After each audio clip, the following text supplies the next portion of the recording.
The Lord spoke to Moses in the tent of meeting in the desert of Sinai on the first day of the second month of the second year after the Israelites came out of Egypt. He said, "Take a census of the whole Israelite community by their clans and families, listing every man by name, one by one. You and Aaron are to count according to their divisions all the men in Israel who are 20 years old or more and able to serve in the army. One man from each tribe, each of them the head of his family, is to help you. These are the names of the men who are to assist you from Reuben: Elizur son of Shedeur; from Simeon, Shelumiel son of Zurishaddai; from Judah, Narshon son of Amminadab; from Issachar, Nethanel son of Zur; from Zebulun, Eliab son of Helon; from the sons of Joseph from Ephraim, Elishama son of Ammihud; from Manasseh, Gamaliel son of Pedahurshur; from Benjamin, Abidan son of Gideoni; from Dan, Ahiezer son of Ammishaddai; from Asher, Pagiel son of Ochran; from Gad, Eliasaph son of Duel; from Naphtali, Ahira son of Anan. These were the men appointed from the community, the leaders of their ancestral tribes. They were the heads of the clans of Israel. Moses and Aaron took these men whose names had been specified, and they called the whole community together on the first day of the second month. The people registered their ancestry by their clans and families, and the men 20 years old or more were listed by name, one by one, as the Lord commanded Moses. And so he counted them in the desert of Sinai from the descendants of Reuben, the firstborn son of Israel. All the men 20 years old or more who were able to serve in the army were listed by name, one by one, according to the records of their clans and families.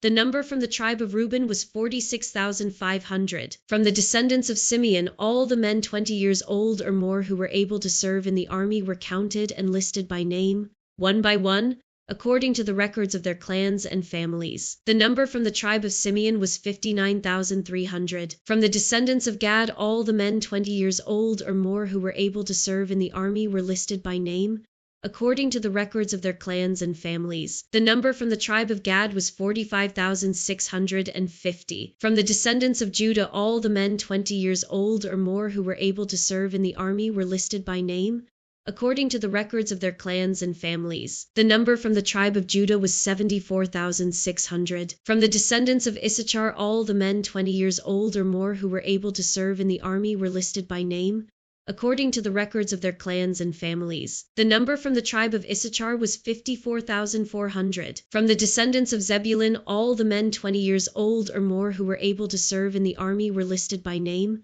according to the records of their clans and families. The number from the tribe of Zebulun was 57,400. From the sons of Joseph, from the descendants of Ephraim, all the men 20 years old or more who were able to serve in the army were listed by name, according to the records of their clans and families. The number from the tribe of Ephraim was 40,500. From the descendants of Manasseh, all the men 20 years old or more who were able to serve in the army were listed by name, according to the records of their clans and families. The number from the tribe of Manasseh was 32,200. From the descendants of Benjamin, all the men 20 years old or more who were able to serve in the army were listed by name, according to the records of their clans and families. The number from the tribe of Benjamin was 35,400. From the descendants of Dan, all the men 20 years old or more who were able to serve in the army were listed by name, according to the records of their clans and families. The number from the tribe of Dan was 62,700. From the descendants of Asher, all the men 20 years old or more who were able to serve in the army were listed by name, according to the records of their clans and families. The number from the tribe of Asher was 41,500. From the descendants of Naphtali, all the men 20 years old or more who were able to serve in the army were listed by name, according to the records of their clans and families. The number from the tribe of Naphtali was 53,400. These were the men counted by Moses and Aaron and the 12 leaders of Israel, each one representing his family. All the Israelites 20 years old or more who were able to serve in Israel's army were counted according to their families. The total number was 603,550. The ancestral tribe of the Levites, however, was not counted along with the others. The Lord had said to Moses, "You must not count the tribe of Levi or include them in the census of the other Israelites. Instead, appoint the Levites to be in charge of the tabernacle of the covenant law over all its furnishings and everything belonging to it. They are to carry the tabernacle and all its furnishings. They are to take care of it and encamp around it. Whenever the tabernacle is to move, The Levites are to take it down, and whenever the tabernacle is to be set up, the Levites shall do it. Anyone else who approaches it is to be put to death. The Israelites are to set up their tents by divisions, each of them in their own camp under their standard. The Levites, however, are to set up their tents around the tabernacle of the covenant law, so that my wrath will not fall on the Israelite community. The Levites are to be responsible for the care of the tabernacle of the covenant law. The Israelites did all this just as the Lord commanded Moses. The Lord said to Moses and Aaron, the Israelites are to camp around the tent of meeting some distance from it, each of them under their standard and holding the banners of their family. On the east toward the sunrise, the divisions of the camp of Judah are to encamp under their standard. The leader of the people of Judah is Nahshon son of Amminadab. His division numbers 74,600. The tribe of Issachar will camp next to them. The leader of the people of Issachar is Nethanel son of Zur. His division numbers 54,400. The tribe of Zebulun will be next.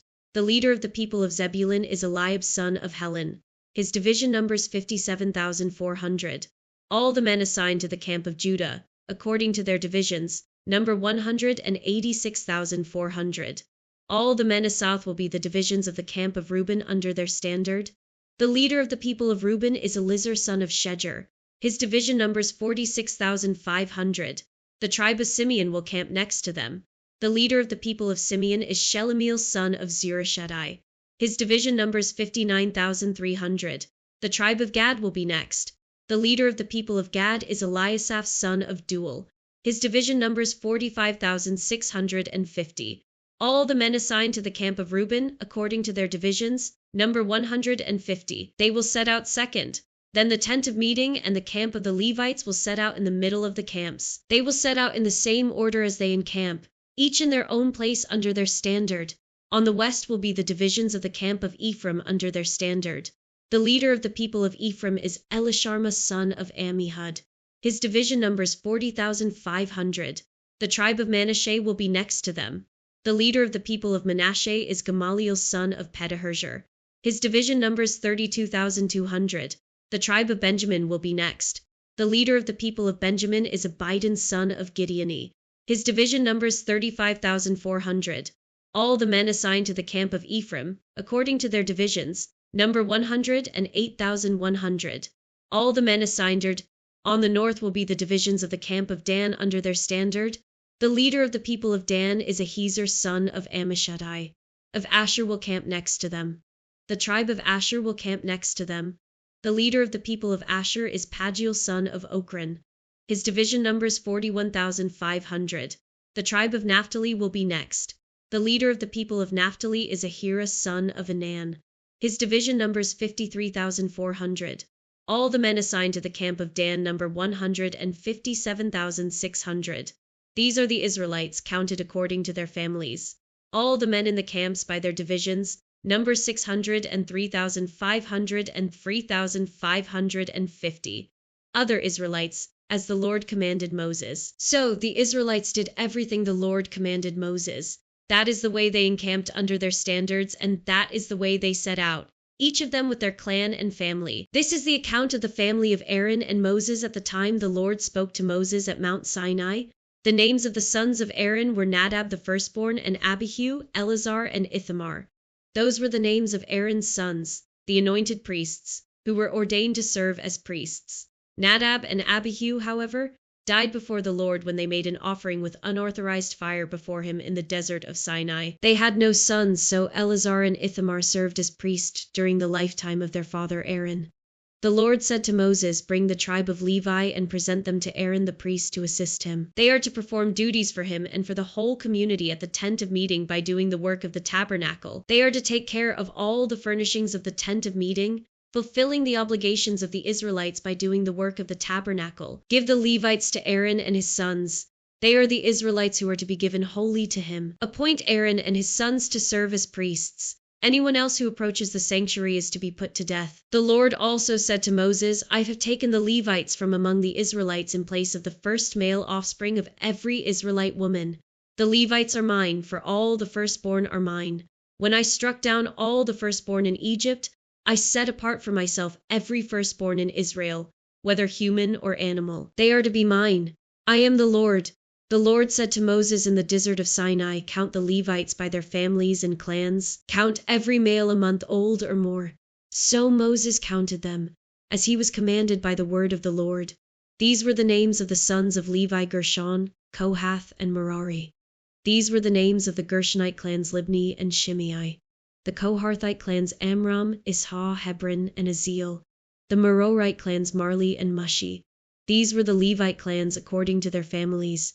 To Gershon belonged the clans of the Libnites and Shimeites. These were the Gershonite clans.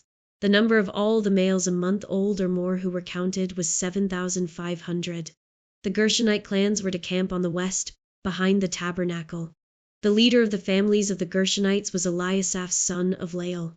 At the tent of meeting, the Gershonites were responsible for the care of the tabernacle and tent, its coverings, the curtain at the entrance to the tent of meeting, the curtains of the courtyard, the curtain at the entrance to the courtyard surrounding the tabernacle and altar, and the ropes and everything related to their use. To Kohath belonged the clans of the Amramites, Izharites, Hebronites, and Usielites. These were the Kohathite clans. The number of all the males a month old or more was 8,600. The Kohathites were responsible for the care of the sanctuary. The Kohathite clans were to camp on the south side of the tabernacle. The leader of the families of the Kohathite clans was Elizaphan, son of Asiel. They were responsible for the care of the ark, the table, the lampstand, the altars, the articles of the sanctuary used in ministering, the curtain, and everything related to their use. The chief leader of the Levites was Eleazar, son of Aaron, the priest. He was appointed over those who were responsible for the care of the sanctuary. To Merari belonged the clans of the Marlites and the Mushites.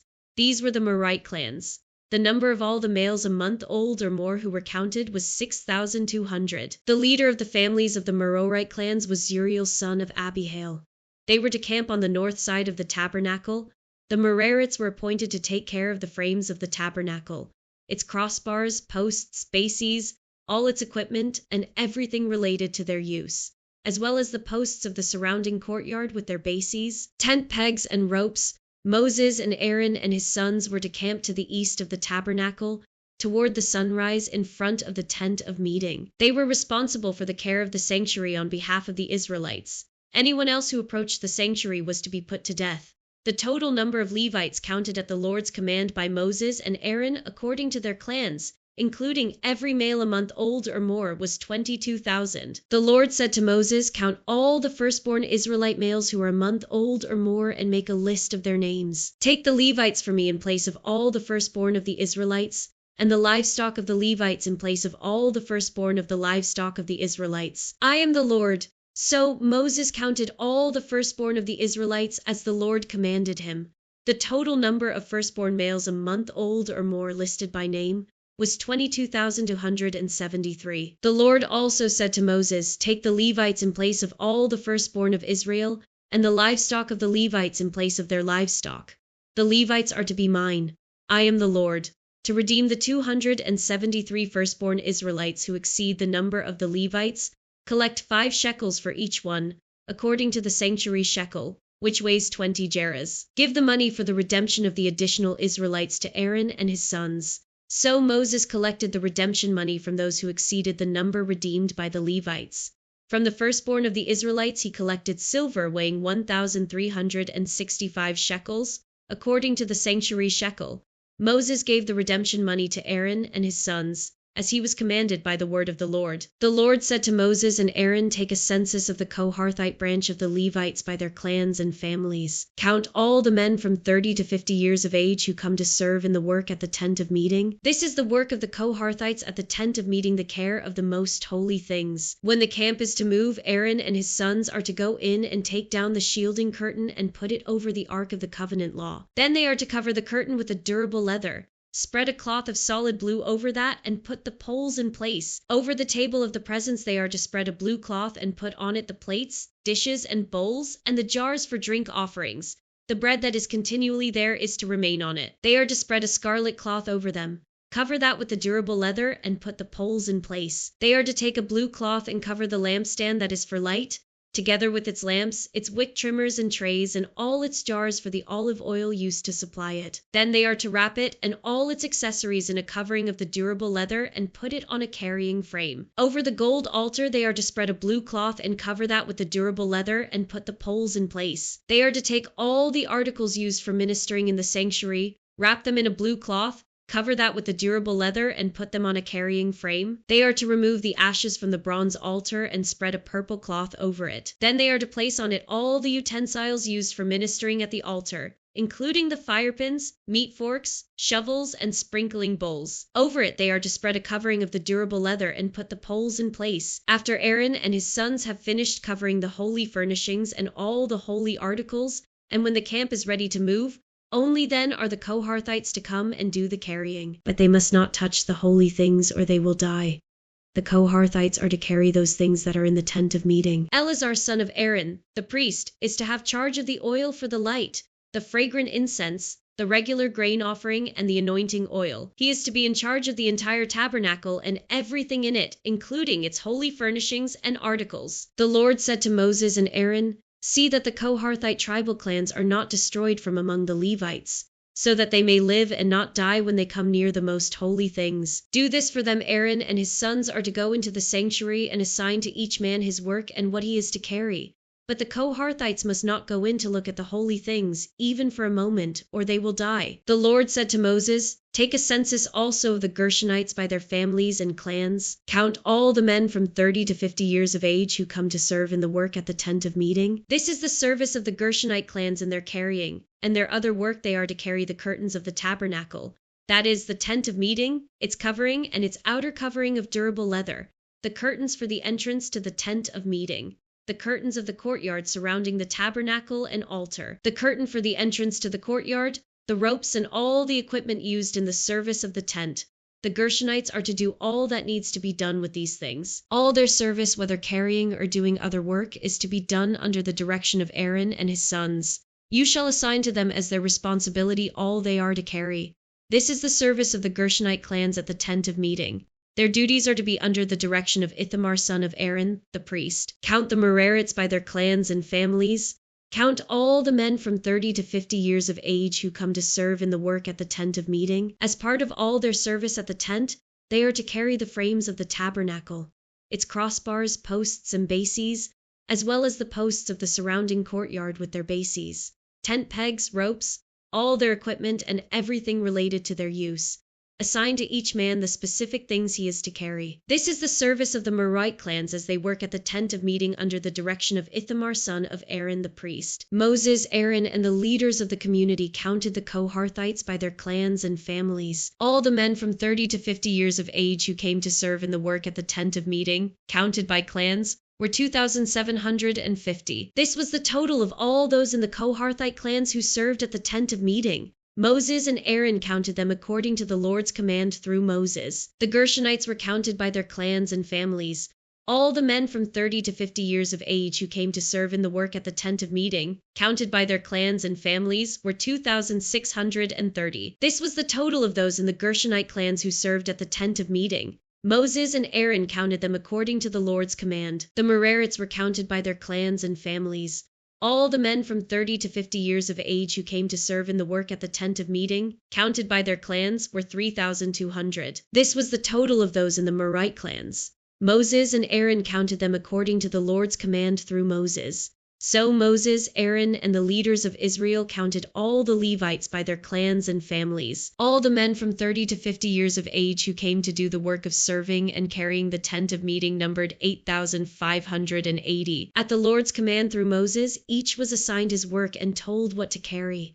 Thus they were counted, as the Lord commanded Moses. The Lord said to Moses, "Command the Israelites to send away from the camp anyone who has a defiling skin disease or a discharge of any kind, or who is ceremonially unclean because of a dead body. Send away male and female alike. Send them outside the camp so they will not defile their camp, where I dwell among them." The Israelites did so. They sent them outside the camp. They did just as the Lord had instructed Moses. The Lord said to Moses, "Say to the Israelites, any man or woman who wrongs another in any way, and so is unfaithful to the Lord, is guilty, and must confess the sin they have committed. They must make full restitution for the wrong they have done, add a fifth of the value to it, and give it all to the person they have wronged. But if that person has no close relative to whom restitution can be made for the wrong, the restitution belongs to the Lord and must be given to the priest, along with the ram with which atonement is made for the wrongdoer. All the sacred contributions the Israelites bring to a priest will belong to him. Sacred things belong to their owners, but what they give to the priest will belong to the priest. Then the Lord said to Moses, "Speak to the Israelites and say to them, if a man's wife goes astray and is unfaithful to him so that another man has sexual relations with her, and this is hidden from her husband and her impurity is undetected since there is no witness against her and she has not been caught in the act, and if feelings of jealousy come over her husband and he suspects his wife and she is impure, or if he is jealous and suspects her even though she is not impure, then he is to take his wife to the priest. He must also take an offering of a tenth of an ephah of barley flour on her behalf. He must not pour olive oil on it or put incense on it, because it is a grain offering for jealousy, a reminder offering to draw attention to wrongdoing. The priest shall bring her and have her stand before the Lord. Then he shall take some holy water in a clay jar and put some dust from the tabernacle floor into the water. After the priest has had the woman stand before the Lord, he shall loosen her hair and place in her hands the reminder offering, the grain offering for jealousy, while he himself holds the bitter water that brings a curse. Then the priest shall put the woman under oath and say to her, if no other man has had sexual relations with you, and you have not gone astray and become impure while married to your husband, may this bitter water that brings a curse not harm you. But if you have gone astray while married to your husband, and you have made yourself impure by having sexual relations with a man other than your husband here, the priest is to put the woman under this curse. May the Lord cause you to become a curse among your people when he makes your womb miscarry and your abdomen swell. May this water that brings a curse enter your body so that your abdomen swells or your womb miscarries. Then the woman is to say, Amen, so be it. The priest is to write these curses on a scroll and then wash them off into the bitter water. He shall make the woman drink the bitter water that brings a curse, and this water that brings a curse and causes bitter suffering will enter her. The priest is to take from her hands the grain offering for jealousy, wave it before the Lord and bring it to the altar. The priest is then to take a handful of the grain offering as a memorial offering and burn it on the altar. After that, he is to have the woman drink the water. If she has made herself impure and been unfaithful to her husband, this will be the result when she is made to drink the water that brings a curse and causes bitter suffering. It will enter her, her abdomen will swell and her womb will miscarry, and she will become a curse. If, however, the woman has not made herself impure, but is clean, she will be cleared of guilt and will be able to have children. This, then, is the law of jealousy when a woman goes astray and makes herself impure while married to her husband, or when feelings of jealousy come over a man because he suspects his wife. The priest is to have her stand before the Lord and is to apply this entire law to her. The husband will be innocent of any wrongdoing, but the woman will bear the consequences of her sin. The Lord said to Moses, "Speak to the Israelites and say to them, if a man or woman wants to make a special vow, a vow of dedication to the Lord as a Nazirite, they must abstain from wine and other fermented drink and must not drink vinegar made from wine or other fermented drink. They must not drink grape juice or eat grapes or raisins. As long as they remain under their Nazirite vow, they must not eat anything that comes from the grapevine, not even the seeds or skins. During the entire period of their Nazirite vow, no razor may be used on their head. They must be holy until the period of their dedication to the Lord is over. They must let their hair grow long. Throughout the period of their dedication to the Lord, the Nazirite must not go near a dead body. Even if their own father or mother or brother or sister dies, they must not make themselves ceremonially unclean on account of them, because the symbol of their dedication to God is on their head. Throughout the period of their dedication, they are consecrated to the Lord. If someone dies suddenly in the Nazirite's presence, thus defiling the hair that symbolizes their dedication, they must shave their head on the 7th day, the day of their cleansing. Then, on the 8th day, they must bring 2 doves or 2 young pigeons to the priest at the entrance to the tent of meeting. The priest is to offer one as a sin offering and the other as a burnt offering to make atonement for the Nazirite because they sinned by being in the presence of the dead body. That same day, they are to consecrate their head again. They must rededicate themselves to the Lord for the same period of dedication and must bring a year-old male lamb as a guilt offering. The previous days do not count, because they became defiled during their period of dedication. Now this is the law of the Nazirite when the period of their dedication is over. They are to be brought to the entrance to the tent of meeting. There they are to present their offerings to the Lord, a year-old male lamb without defect for a burnt offering. a year-old ewe lamb without defect for a sin offering, a ram without defect for a fellowship offering, together with their grain offerings and drink offerings, and a basket of bread made with the finest flour and without yeast, thick loaves with olive oil mixed in, and thin loaves brushed with olive oil. The priest is to present all these before the Lord and make the sin offering and the burnt offering. He is to present the basket of unleavened bread and is to sacrifice the ram as a fellowship offering to the Lord, together with its grain offering and drink offering. Then, at the entrance to the tent of meeting, the Nazirite must shave off the hair that symbolizes their dedication. They are to take the hair and put it in the fire that is under the sacrifice of the fellowship offering. After the Nazirite has shaved off the hair that symbolizes their dedication, the priest is to place in their hands a boiled shoulder of the ram, and one thick loaf and one thin loaf from the basket, both made without yeast. The priest shall then wave these before the Lord as a wave offering. They are holy and belong to the priest, together with the breast that was waved and the thigh that was presented. After that, the Nazirite may drink wine. This is the law of the Nazirite who vows offerings to the Lord in accordance with their dedication, in addition to whatever else they can afford. They must fulfill the vows they have made, according to the law of the Nazirite. The Lord said to Moses, "Tell Aaron and his sons, this is how you are to bless the Israelites. Say to them, the Lord bless you and keep you. The Lord make his face shine on you and be gracious to you. The Lord turn his face toward you and give you peace. So they will put my name on the Israelites, and I will bless them." When Moses finished setting up the tabernacle, he anointed and consecrated it and all its furnishings. He also anointed and consecrated the altar and all its utensils. Then the leaders of Israel, the heads of families who were the tribal leaders in charge of those who were counted, made offerings. They brought as their gifts before the Lord 6 covered carts and 12 oxen, an ox from each leader and a cart from every 2. These they presented before the tabernacle. The Lord said to Moses, "Accept these from them, that they may be used in the work at the tent of meeting. Give them to the Levites as each man's work requires." So Moses took the carts and oxen and gave them to the Levites. He gave 2 carts and 4 oxen to the Gershonites as their work required, and he gave 4 carts and 8 oxen to the Merarites as their work required. They were all under the direction of Ithamar son of Aaron, the priest.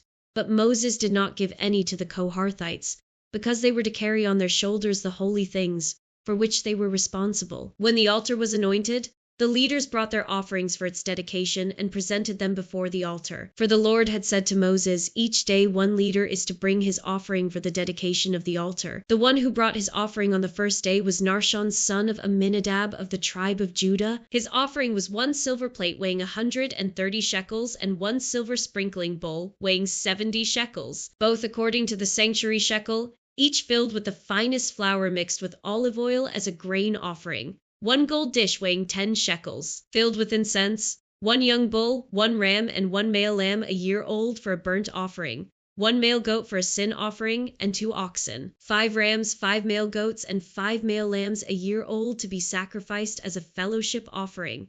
This was the offering of Nahshon son of Amminadab. On the second day, Nethanel son of Zur, the leader of Issachar, brought his offering.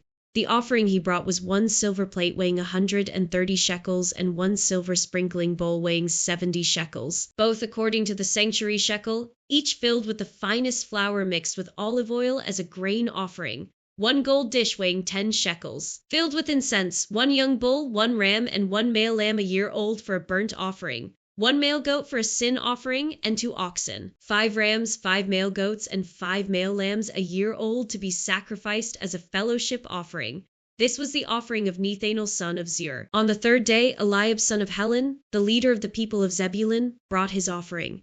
His offering was 1 silver plate weighing 130 shekels and 1 silver sprinkling bowl weighing 70 shekels, both according to the sanctuary shekel, each filled with the finest flour mixed with olive oil as a grain offering. 1 gold dish weighing 10 shekels, filled with incense, 1 young bull, 1 ram, and 1 male lamb a year old for a burnt offering, 1 male goat for a sin offering, and 2 oxen, 5 rams, 5 male goats, and 5 male lambs a year old to be sacrificed as a fellowship offering. This was the offering of Eliab son of Helon. On the fourth day, Elizur son of Shedeur, the leader of the people of Reuben, brought his offering. His offering was 1 silver plate weighing 130 shekels and 1 silver sprinkling bowl weighing 70 shekels, both according to the sanctuary shekel, each filled with the finest flour mixed with olive oil as a grain offering. 1 gold dish weighing 10 shekels, filled with incense, 1 young bull, 1 ram, and 1 male lamb a year old for a burnt offering, 1 male goat for a sin offering, and 2 oxen, 5 rams, 5 male goats, and 5 male lambs a year old to be sacrificed as a fellowship offering. This was the offering of Elizur son of Shedeur. On the 5th day Shelumiel son of Zurishaddai, the leader of the people of Simeon, brought his offering.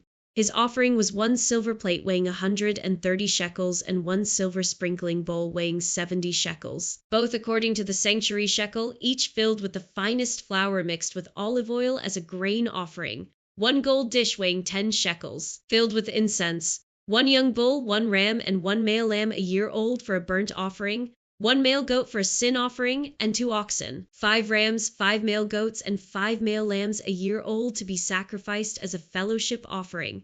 This was the offering of Shelumiel son of Zurishaddai. On the 6th day Eliasaph son of Deuel, the leader of the people of Gad, brought his offering. His offering was 1 silver plate weighing 130 shekels and 1 silver sprinkling bowl weighing 70 shekels, both according to the sanctuary shekel, each filled with the finest flour mixed with olive oil as a grain offering, 1 gold dish weighing 10 shekels, filled with incense, 1 young bull, 1 ram, and 1 male lamb a year old for a burnt offering, 1 male goat for a sin offering, and 2 oxen, 5 rams, 5 male goats, and 5 male lambs a year old to be sacrificed as a fellowship offering. This was the offering of Eliasaph son of Deuel. On the 7th day Elishama son of Ammihud, the leader of the people of Ephraim, brought his offering. His offering was 1 silver plate weighing 130 shekels and 1 silver sprinkling bowl weighing 70 shekels, both according to the sanctuary shekel, each filled with the finest flour mixed with olive oil as a grain offering, 1 gold dish weighing 10 shekels, filled with incense, 1 young bull, 1 ram, and 1 male lamb a year old for a burnt offering, 1 male goat for a sin offering, and 2 oxen, 5 rams, 5 male goats, and 5 male lambs a year old to be sacrificed as a fellowship offering. This was the offering of Elishama son of Ammihud. On the 8th day Gamaliel son of Pedahur, the leader of the people of Manasseh, brought his offering. His offering was 1 silver plate weighing 130 shekels and 1 silver sprinkling bowl weighing 70 shekels, both according to the sanctuary shekel, each filled with the finest flour mixed with olive oil as a grain offering, 1 gold dish weighing 10 shekels, filled with incense, 1 young bull, 1 ram, and 1 male lamb a year old for a burnt offering, 1 male goat for a sin offering, and 2 oxen, 5 rams, 5 male goats, and 5 male lambs a year old to be sacrificed as a fellowship offering. This was the offering of Gamaliel son of Pedahur. On the 9th day Abidan son of Gideoni, the leader of the people of Benjamin, brought his offering. His offering was 1 silver plate weighing 130 shekels and 1 silver sprinkling bowl weighing 70 shekels, both according to the sanctuary shekel, each filled with the finest flour mixed with olive oil as a grain offering, 1 gold dish weighing 10 shekels, filled with incense, 1 young bull, 1 ram, and 1 male lamb a year old for a burnt offering, 1 male goat for a sin offering, and 2 oxen, 5 rams, 5 male goats, and 5 male lambs a year old to be sacrificed as a fellowship offering.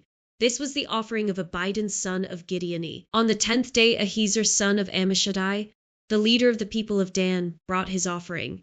His offering was 1 silver plate weighing 130 shekels and 1 silver sprinkling bowl weighing 70 shekels, both according to the sanctuary shekel, each filled with the finest flour mixed with olive oil as a grain offering, 1 gold dish weighing 10 shekels, filled with incense, 1 young bull, 1 ram, and 1 male lamb a year old for a burnt offering, 1 male goat for a sin offering, and 2 oxen, 5 rams, 5 male goats, and 5 male lambs a year old to be sacrificed as a fellowship offering.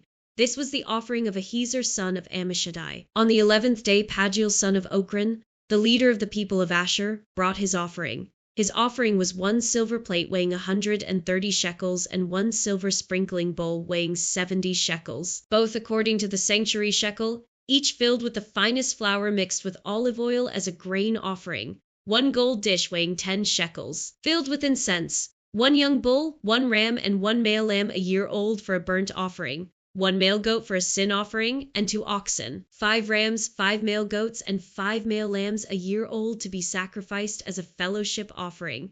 This was the offering of Pagiel son of Ochran. On the 12th day Ahira son of Anan, the leader of the people of Naphtali, brought his offering.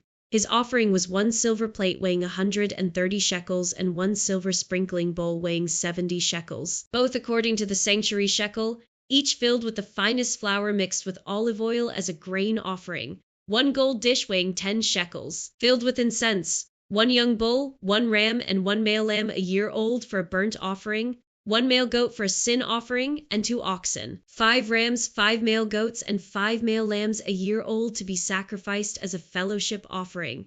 This was the offering of Ahira son of Enan. These were the offerings of the Israelite leaders for the dedication of the altar when it was anointed: 12 silver plates, 12 silver sprinkling bowls, and 12 gold dishes. Each silver plate weighed 130 shekels, and each sprinkling bowl 70 shekels. Altogether, the silver dishes weighed 2,400 shekels, according to the sanctuary shekel. The 12 gold dishes filled with incense weighed 10 shekels each, according to the sanctuary shekel. Altogether, the gold dishes weighed 120 shekels. The total number of animals for the burnt offering came to 12 young bulls, 12 rams, and 12 male lambs a year old, together with their grain offering. 12 male goats were used for the sin offering. The total number of animals for the sacrifice of the fellowship offering came to 24 oxen, 60 rams, 60 male lambs a year old. These were the offerings for the dedication of the altar after it was anointed. When Moses entered the tent of meeting to speak with the Lord, he heard the voice speaking to him from between the 2 cherubim above the atonement cover on the Ark of the Covenant law. In this way the Lord spoke to him. The Lord said to Moses, "Speak to Aaron and say to him, when you set up the lamps, see that all 7 light up the area in front of the lampstand." Aaron did so. He set up the lamps so that they faced forward on the lampstand, just as the Lord commanded Moses. This is how the lampstand was made. It was made of hammered gold from its base to its blossoms. The lampstand was made exactly like the pattern the Lord had shown Moses. The Lord said to Moses, "Take the Levites from among all the Israelites and make them ceremonially clean. To purify them, do this: sprinkle the water of cleansing on them, then have them shave their whole bodies and wash their clothes, and so they will purify themselves. Have them take a young bull with its grain offering of the finest flour mixed with olive oil. Then you are to take a second young bull for a sin offering. Bring the Levites to the front of the tent of meeting and assemble the whole Israelite community. You are to bring the Levites before the Lord, and the Israelites are to lay their hands on them. Aaron is to present the Levites before the Lord as a wave offering from the Israelites, so that they may be ready to do the work of the Lord. Then the Levites are to lay their hands on the heads of the bulls, using one for a sin offering to the Lord and the other for a burnt offering, to make atonement for the Levites. Have the Levites stand in front of Aaron and his sons, and then present them as a wave offering to the Lord. In this way you are to set the Levites apart from the other Israelites, and the Levites will be mine. After you have purified the Levites and presented them as a wave offering, they are to come to do their work at the tent of meeting. They are the Israelites who are to be given wholly to me. I have taken them as my own in place of the firstborn, the first male offspring from every Israelite woman. Every firstborn male in Israel, whether human or animal, is mine. When I struck down all the firstborn in Egypt, I set them apart for myself. And I have taken the Levites in place of all the firstborn sons in Israel, from among all the Israelites. I have given the Levites as gifts to Aaron and his sons to do the work at the tent of meeting on behalf of the Israelites, and to make atonement for them so that no plague will strike the Israelites. When they go near the sanctuary, Moses, Aaron, and the whole Israelite community did with the Levites just as the Lord commanded Moses. The Levites purified themselves and washed their clothes. Then Aaron presented them as a wave offering before the Lord and made atonement for them to purify them. After that, the Levites came to do their work at the tent of meeting under the supervision of Aaron and his sons. They did with the Levites just as the Lord commanded Moses. The Lord said to Moses, "This applies to the Levites: men 25 years old or more shall come to take part in the work at the tent of meeting. But at the age of 50, they must retire from their regular service and work no longer. They may assist their brothers in performing their duties at the tent of meeting, but they themselves must not do the work." This, then, is how you are to assign the responsibilities of the Levites. The Lord spoke to Moses in the desert of Sinai in the first month of the second year after they came out of Egypt. He said, "Have the Israelites celebrate the Passover at the appointed time. Celebrate it at the appointed time, at twilight on the 14th day of this month, in accordance with all its rules and regulations." So Moses told the Israelites to celebrate the Passover, and they did so in the desert of Sinai at twilight on the 14th day of the first month. The Israelites did everything just as the Lord commanded Moses. but some of them could not celebrate the Passover on that day because they were ceremonially unclean on account of a dead body. So they came to Moses and Aaron that same day and said to Moses, "We have become unclean because of a dead body, but why should we be kept from presenting the Lord's offering with the other Israelites at the appointed time?" Moses answered them, "Wait until I find out what the Lord commands concerning you." Then the Lord said to Moses, "Tell the Israelites when any of you or your descendants are unclean because of a dead body or away on a journey, they are still to celebrate the Lord's Passover, but they are to do it on the 14th day of the second month at twilight. They are to eat the lamb together with unleavened bread and bitter herbs. They must not leave any of it till morning or break any of its bones. When they celebrate the Passover, they must follow all the regulations. But if anyone who is ceremonially clean and not on a journey fails to celebrate the Passover, they must be cut off from their people for not presenting the Lord's offering at the appointed time. They will bear the consequences of their sin. A foreigner residing among you is also to celebrate the Lord's Passover in accordance with its rules and regulations. You must have the same regulations for both the foreigner and the native born. On the day the tabernacle, the tent of the covenant law, was set up, the cloud covered it. From evening till morning the cloud above the tabernacle looked like fire. That is how it continued to be. The cloud covered it, and at night it looked like fire. Whenever the cloud lifted from above the tent, the Israelites set out. Wherever the cloud settled, the Israelites encamped. At the Lord's command the Israelites set out, and at his command they encamped. As long as the cloud stayed over the tabernacle, they remained in camp. When the cloud remained over the tabernacle a long time, the Israelites obeyed the Lord's order and did not set out. Sometimes the cloud was over the tabernacle only a few days. At the Lord's command they would encamp, and then at his command they would set out. Sometimes the cloud stayed only from evening till morning, and when it lifted in the morning they set out. Whether by day or by night, whenever the cloud lifted, they set out. Whether the cloud stayed over the tabernacle for 2 days or a month or a year, the Israelites would remain in camp and not set out. But when it lifted, they would set out. At the Lord's command they encamped, and at the Lord's command they set out. They obeyed the Lord's order in accordance with his command through Moses. The Lord said to Moses, "Make 2 trumpets of hammered silver, and use them for calling the community together and for having the camp set out. When both are sounded, the whole community is to assemble before you at the entrance to the tent of meeting. If only one is sounded, the leaders, the heads of the clans of Israel, are to assemble before you. When a trumpet blast is sounded, the tribes camping on the east are to set out. At the sounding of a second blast, the camps on the south are to set out. The blast will be the signal for setting out.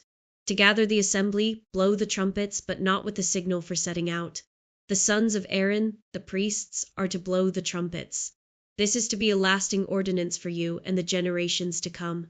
When you go into battle in your own land against an enemy who is oppressing you, sound a blast on the trumpets. Then you will be remembered by the Lord your God and rescued from your enemies. Also at your times of rejoicing, your appointed festivals and new moon feasts, you are to sound the trumpets over your burnt offerings and fellowship offerings, and they will be a memorial for you before your God. I am the Lord your God. On the 20th day of the second month of the second year, the cloud lifted from above the tabernacle of the covenant law. Then the Israelites set out from the desert of Sinai and traveled from place to place until the cloud came to rest in the desert of Paran. They set out this first time at the Lord's command through Moses. The divisions of the camp of Judah went first, under their standard. Nahshon son of Amminadab was in command. Nethanel son of Zur was over the division of the tribe of Issachar, and Eliab son of Helon was over the division of the tribe of Zebulun. Then the tabernacle was taken down, and the Gershonites and Merarites, who carried it, set out. The divisions of the camp of Reuben went next, under their standard. Elizur son of Shedeur was in command. Shelomiel son of Zurishaddai was over the division of the tribe of Simeon, and Eliasaph son of Deuel was over the division of the tribe of Gad. Then the Kohathites set out, carrying the holy things. The tabernacle was to be set up before they arrived. The divisions of the camp of Ephraim went next, under their standard. Elishama son of Ammihud was in command. Gamaliel son of Pedahur was over the division of the tribe of Manasseh, and Abidan son of Gideoni was over the division of the tribe of Benjamin. Finally, as the rear guard for all the units, the divisions of the camp of Dan set out under their standard. Ahiezer son of Ammishaddai was in command. Pagiel son of Ochran was over the division of the tribe of Asher, and Ahira son of Anan was over the division of the tribe of Naphtali. This was the order of march for the Israelite divisions as they set out. Now Moses said to Habab, son of Reuel the Midianite, Moses' father-in-law, "We are setting out for the place about which the Lord said, 'I will give it to you.' Come with us, and we will treat you well, for the Lord has promised good things to Israel." He answered, "No, I will not go. I am going back to my own land and my own people." But Moses said, "Please do not leave us. You know where we should camp in the wilderness, and you can be our eyes. If you come with us, we will share with you whatever good things the Lord gives us." So they set out from the mountain of the Lord and traveled for 3 days. The ark of the covenant of the Lord went before them during those 3 days to find them a place to rest. The cloud of the Lord was over them by day when they set out from the camp. Whenever the ark set out, Moses said, "Rise up, Lord. May your enemies be scattered. May your foes flee before you." Whenever it came to rest, he said, "Return, Lord, to the countless thousands of Israel." Now the people complained about their hardships in the hearing of the Lord, and when he heard them, his anger was aroused. Then fire from the Lord burned among them and consumed some of the outskirts of the camp. When the people cried out to Moses, he prayed to the Lord, and the fire died down. So that place was called Taberah, because fire from the Lord had burned among them. The rabble with them began to crave other food, and again the Israelites started wailing and said, "If only we had meat to eat. We remember the fish we ate in Egypt at no cost, also the cucumbers, melons, leeks, onions, and garlic. But now we have lost our appetite. We never see anything but this manna." The manna was like coriander seed and looked like resin. The people went around gathering it, and then ground it in a hand mill or crushed it in a mortar. They cooked it in a pot or made it into loaves, and it tasted like something made with olive oil. When the dew settled on the camp at night, the manna also came down. Moses heard the people of every family wailing at the entrance to their tents. The Lord became exceedingly angry, and Moses was troubled. He asked the Lord, "Why have you brought this trouble on your servant? What have I done to displease you that you put the burden of all these people on me? Did I conceive all these people? Did I give them birth? Why do you tell me to carry them in my arms as a nurse carries an infant, to the land you promised on oath to their ancestors? Where can I get meat for all these people? They keep wailing to me, 'Give us meat to eat.' I cannot carry all these people by myself. The burden is too heavy for me. If this is how you are going to treat me, please go ahead and kill me if I have found favor in your eyes, and do not let me face my own ruin." The Lord said to Moses, "Bring me 70 of Israel's elders who are known to you as leaders and officials among the people. Have them come to the tent of meeting, that they may stand there with you. I will come down and speak with you there, and I will take some of the power of the Spirit that is on you and put it on them. They will share the burden of the people with you, so that you will not have to carry it alone. Tell the people, consecrate yourselves in preparation for tomorrow, when you will eat meat. The Lord heard you when you wailed, 'If only we had meat to eat. We were better off in Egypt.' Now the Lord will give you meat, and you will eat it.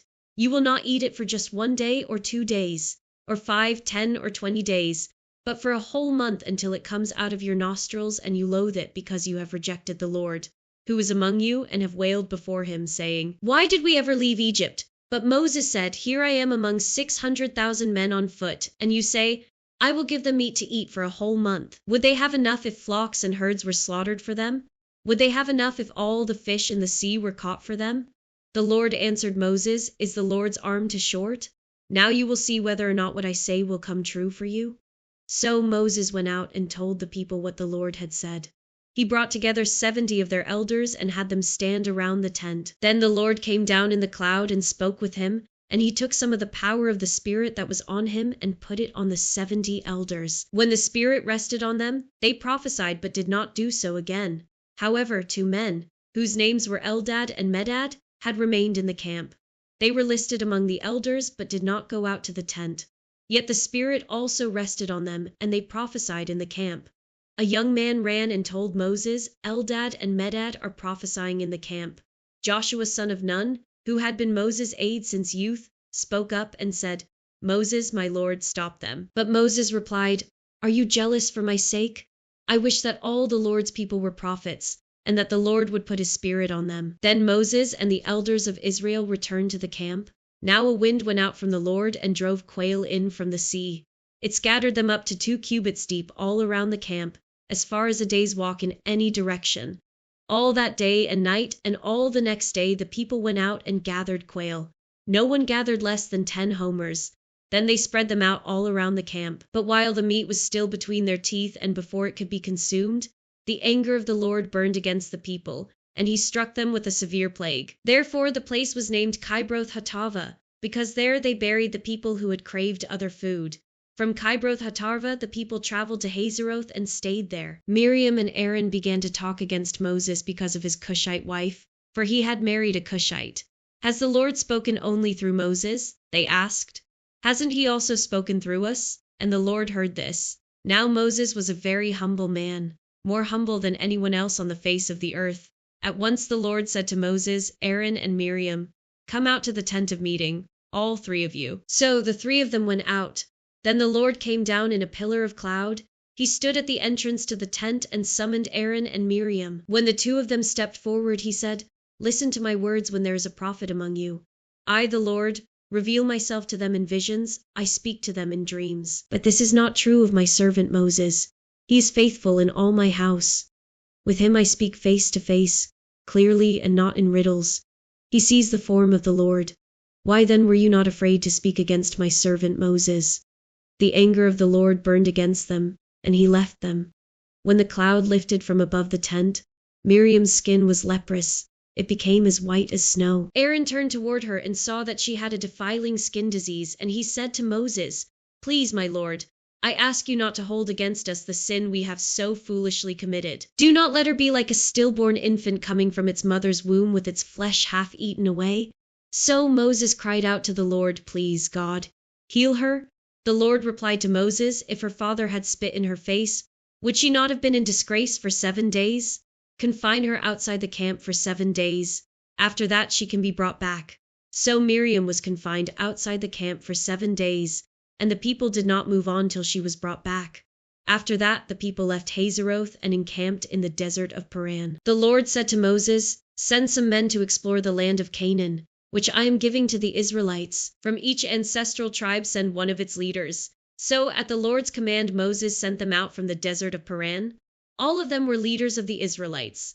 These are their names: from the tribe of Reuben, Shammua son of Zichar; from the tribe of Simeon, Shaphat son of Hori; from the tribe of Judah, Caleb son of Jephunneh; from the tribe of Issachar, Igal son of Joseph; from the tribe of Ephraim, Hoshea son of Nun; from the tribe of Benjamin, Palti son of Raphu; from the tribe of Zebulun, Gadiel son of Sodi; from the tribe of Manasseh, a tribe of Joseph, Gadi son of Susi; from the tribe of Dan, Amiel son of Jamali; from the tribe of Asher, Sithar son of Michael; from the tribe of Naphtali, Narbi son of Vophsi; from the tribe of Gad, Guel son of Marki.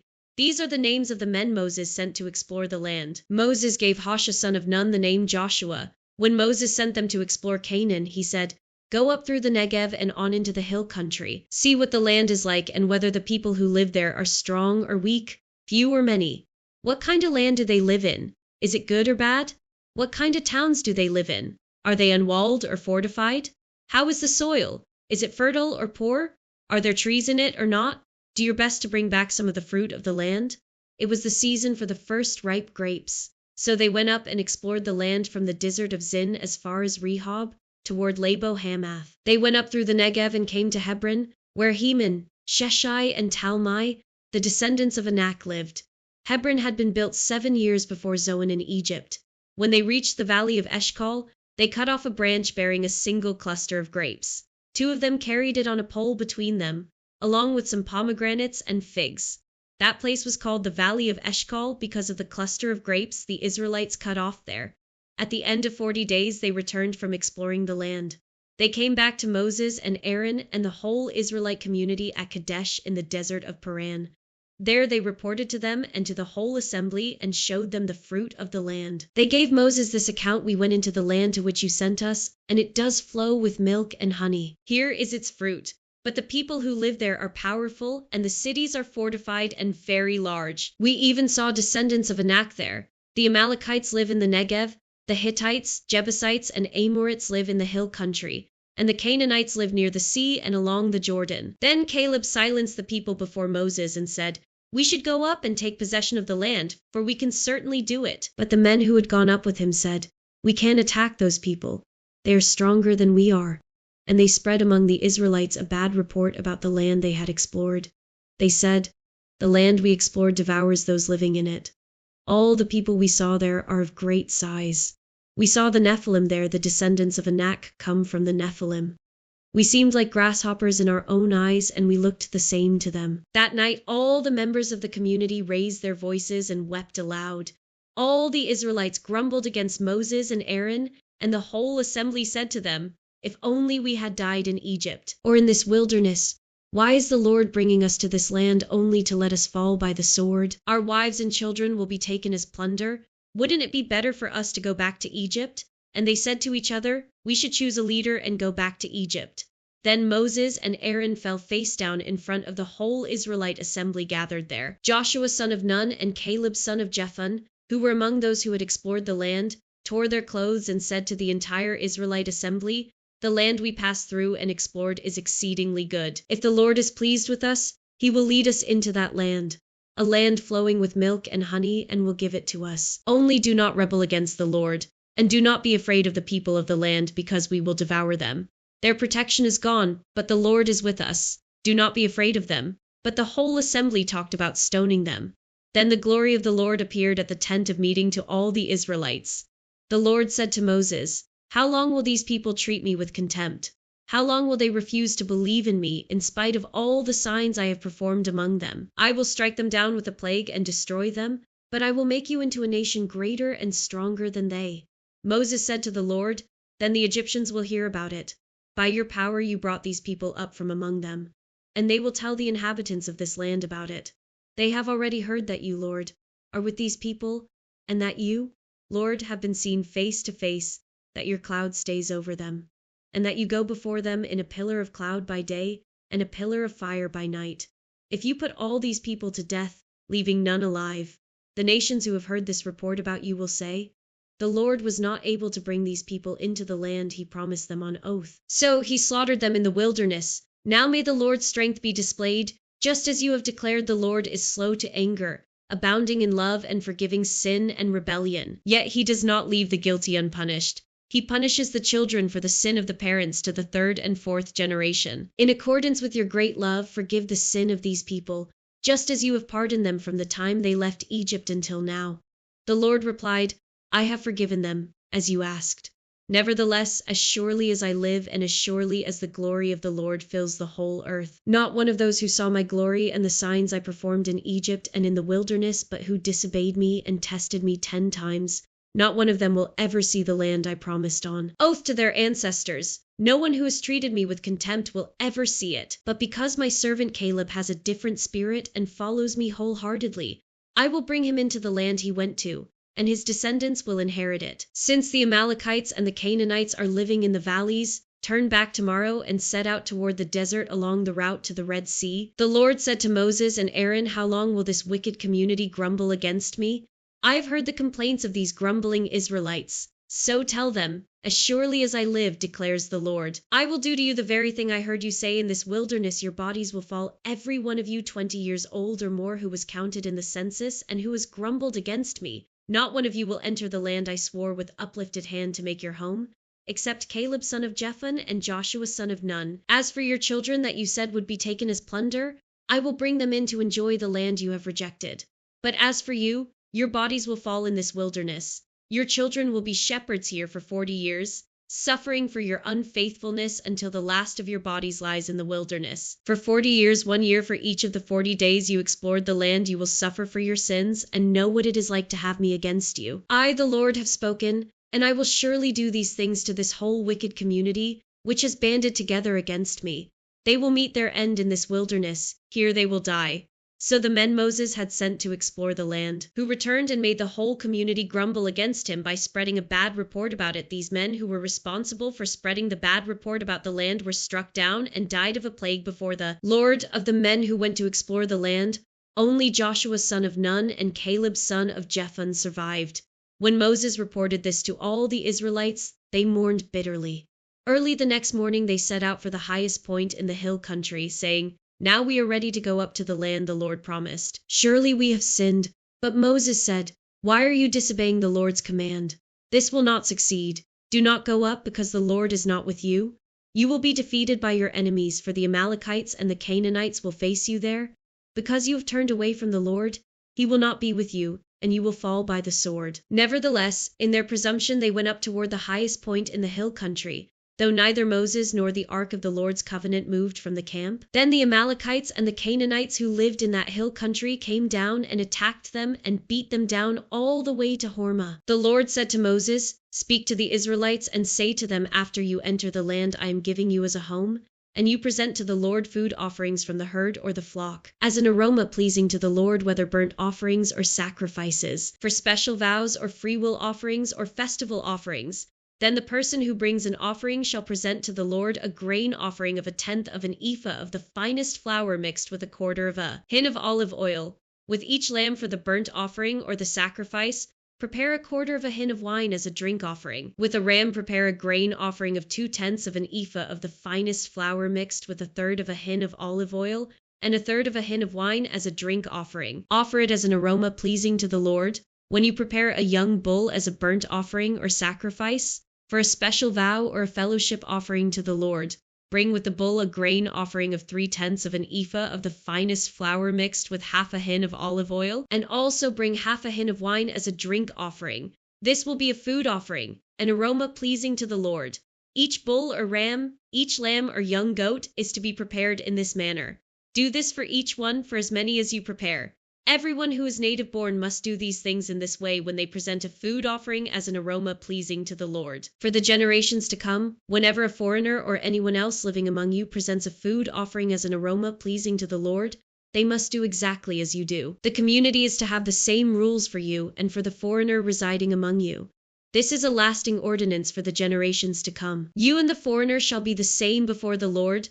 The same laws and regulations will apply both to you and to the foreigner residing among you. The Lord said to Moses, "Speak to the Israelites and say to them, when you enter the land to which I am taking you and you eat the food of the land, present a portion as an offering to the Lord. Present a loaf from the first of your ground meal and present it as an offering from the threshing floor. Throughout the generations to come you are to give this offering to the Lord from the first of your ground meal." Now, if you as a community unintentionally fail to keep any of these commands, the Lord gave Moses any of the Lord's commands to you through him, from the day the Lord gave them and continuing through the generations to come, and if this is done unintentionally without the community being aware of it, then the whole community is to offer a young bull for a burnt offering as an aroma pleasing to the Lord, along with its prescribed grain offering, and a male goat for a sin offering. The priest is to make atonement for the whole Israelite community, and they will be forgiven, for it was not intentional, and they have presented to the Lord for their wrong a food offering and a sin offering. The whole Israelite community and the foreigners residing among them will be forgiven, because all the people were involved in the unintentional wrong. But if just one person sins unintentionally, that person must bring a year-old female goat for a sin offering. The priest is to make atonement before the Lord for the one who erred by sinning unintentionally, and when atonement has been made, that person will be forgiven. One and the same law applies to everyone who sins unintentionally, whether a native-born Israelite or a foreigner residing among you. But anyone who sins defiantly, whether native-born or foreigner, blasphemes the Lord and must be cut off from the people of Israel. Because they have despised the Lord's word and broken his commands, they must surely be cut off. Their guilt remains on them. While the Israelites were in the wilderness, a man was found gathering wood on the Sabbath day. Those who found him gathering wood brought him to Moses and Aaron and the whole assembly, and they kept him in custody because it was not clear what should be done to him. Then the Lord said to Moses, "The man must die. The whole assembly must stone him outside the camp." So the assembly took him outside the camp and stoned him to death, as the Lord commanded Moses. The Lord said to Moses, "Speak to the Israelites and say to them, throughout the generations to come you are to make tassels on the corners of your garments, with a blue cord on each tassel. You will have these tassels to look at, and so you will remember all the commands of the Lord, that you may obey them and not prostitute yourselves by chasing after the lusts of your own hearts and eyes. Then you will remember to obey all my commands and will be consecrated to your God. I am the Lord your God, who brought you out of Egypt to be your God. I am the Lord your God." Korah son of Izhar, the son of Kohath, the son of Levi, and certain Reubenites Dathan and Abiram, sons of Eliab, and on son of Peleth, became insolent and rose up against Moses. With them were 250 Israelite men, well-known community leaders who had been appointed members of the council. They came as a group to oppose Moses and Aaron and said to them, "You have gone too far. The whole community is holy. every one of them, and the Lord is with them. Why then do you set yourselves above the Lord's assembly?" When Moses heard this, he fell face down. Then he said to Korah and all his followers, "In the morning the Lord will show who belongs to him and who is holy, and he will have that person come near him. The man he chooses he will cause to come near him. You, Korah, and all your followers are to do this: take censers, and tomorrow put burning coals and incense in them before the Lord. The man the Lord chooses will be the one who is holy. You Levites have gone too far." Moses also said to Korah, "Now listen, you Levites. Isn't it enough for you that the God of Israel has separated you from the rest of the Israelite community and brought you near himself to do the work at the Lord's tabernacle and to stand before the community and minister to them? He has brought you and all your fellow Levites near himself, but now you are trying to get the priesthood too. It is against the Lord that you and all your followers have banded together. Who is Aaron that you should grumble against him?" Then Moses summoned Dathan and Abiram, the sons of Eliab. But they said, "We will not come. Isn't it enough that you have brought us up out of a land flowing with milk and honey to kill us in the wilderness? And now you also want to lord it over us. Moreover, you haven't brought us into a land flowing with milk and honey or given us an inheritance of fields and vineyards. Do you want to treat these men like slaves? No, we will not come." Then Moses became very angry and said to the Lord, "Do not accept their offering. I have not taken so much as a donkey from them, nor have I wronged any of them." Moses said to Korah, "You and all your followers are to appear before the Lord tomorrow, you, and they and Aaron. Each man is to take his censer and put incense in it, 250 censers in all, and present it before the Lord. You and Aaron are to present your censers also." So each of them took his censer, put burning coals and incense in it, and stood with Moses and Aaron at the entrance to the tent of meeting. When Korah had gathered all his followers in opposition to them at the entrance to the tent of meeting, the glory of the Lord appeared to the entire assembly. The Lord said to Moses and Aaron, "Separate yourselves from this assembly so I can put an end to them at once." But Moses and Aaron fell face down and cried out, "O God, the God who gives breath to all living things, will you be angry with the entire assembly when only one man sins?" Then the Lord said to Moses, "Say to the assembly, move away from the tents of Korah, Dathan, and Abiram." Moses got up and went to Dathan and Abiram, and the elders of Israel followed him. He warned the assembly, "Move back from the tents of these wicked men. Do not touch anything belonging to them, or you will be swept away because of all their sins." So they moved away from the tents of Korah, Dathan, and Abiram. Dathan and Abiram had come out and were standing with their wives, children, and little ones at the entrances to their tents. Then Moses said, "This is how you will know that the Lord has sent me to do all these things, and that it was not my idea if these men die a natural death and suffer the fate of all mankind. Then the Lord has not sent me. But if the Lord brings about something totally new, and the earth opens its mouth and swallows them, with everything that belongs to them, and they go down alive into the realm of the dead, then you will know that these men have treated the Lord with contempt." As soon as he finished saying all this, the ground under them split apart, and the earth opened its mouth and swallowed them and their households and all those associated with Korah, together with their possessions. They went down alive into the realm of the dead with everything they owned. The earth closed over them, and they perished and were gone from the community. At their cries, all the Israelites around them fled, shouting, "The earth is going to swallow us too." And fire came out from the Lord and consumed the 250 men who were offering the incense. The Lord said to Moses, "Tell Eleazar son of Aaron, the priest, to remove the censers from the charred remains and scatter the coals some distance away. For the censers are holy, the censers of the men who sinned at the cost of their lives. Hammer the censers into sheets to overlay the altar, for they were presented before the Lord and have become holy. Let them be a sign to the Israelites." So Eleazar the priest collected the bronze censers brought by those who had been burned to death, and he had them hammered out to overlay the altar, as the Lord directed him through Moses. This was to remind the Israelites that no one except a descendant of Aaron should come to burn incense before the Lord, or he would become like Korah and his followers. The next day, the whole Israelite community grumbled against Moses and Aaron. "You have killed the Lord's people," they said. But when the assembly gathered in opposition to Moses and Aaron and turned toward the tent of meeting, suddenly the cloud covered it, and the glory of the Lord appeared. Then Moses and Aaron went to the front of the tent of meeting, and the Lord said to Moses, "Get away from this assembly so I can put an end to them at once." And they fell face down. Then Moses said to Aaron, "Take your censer and put incense in it." along with burning coals from the altar, and hurry to the assembly to make atonement for them. Wrath has come out from the Lord. The plague has started. So Aaron did as Moses said, and ran into the midst of the assembly. The plague had already started among the people, but Aaron offered the incense and made atonement for them. He stood between the living and the dead, and the plague stopped. But 14,700 people died from the plague, in addition to those who had died because of Korah. Then Aaron returned to Moses at the entrance to the tent of meeting, for the plague had stopped. The Lord said to Moses, "Speak to the Israelites and get 12 staffs from them, one from the leader of each of their ancestral tribes. Write the name of each man on his staff. On the staff of Levi write Aaron's name, for there must be one staff for the head of each ancestral tribe. Place them in the tent of meeting in front of the ark of the covenant law, where I meet with you. The staff belonging to the man I choose will sprout, and I will rid myself of this constant grumbling against you by the Israelites." So Moses spoke to the Israelites, and their leaders gave him 12 staffs, one for the leader of each of their ancestral tribes, and Aaron's staff was among them. Moses placed the staffs before the Lord in the tent of the covenant law. The next day Moses entered the tent and saw that Aaron's staff, which represented the tribe of Levi, had not only sprouted but had budded, blossomed, and produced almonds. Then Moses brought out all the staffs from the Lord's presence to all the Israelites. They looked at them, and each of the leaders took his own staff. The Lord said to Moses, "Put back Aaron's staff in front of the ark of the covenant law, to be kept as a sign to the rebellious. This will put an end to their grumbling against me, so that they will not die." Moses did just as the Lord commanded him. The Israelites said to Moses, "We will die. We are lost. We are all lost. Anyone who even comes near the tabernacle of the Lord will die.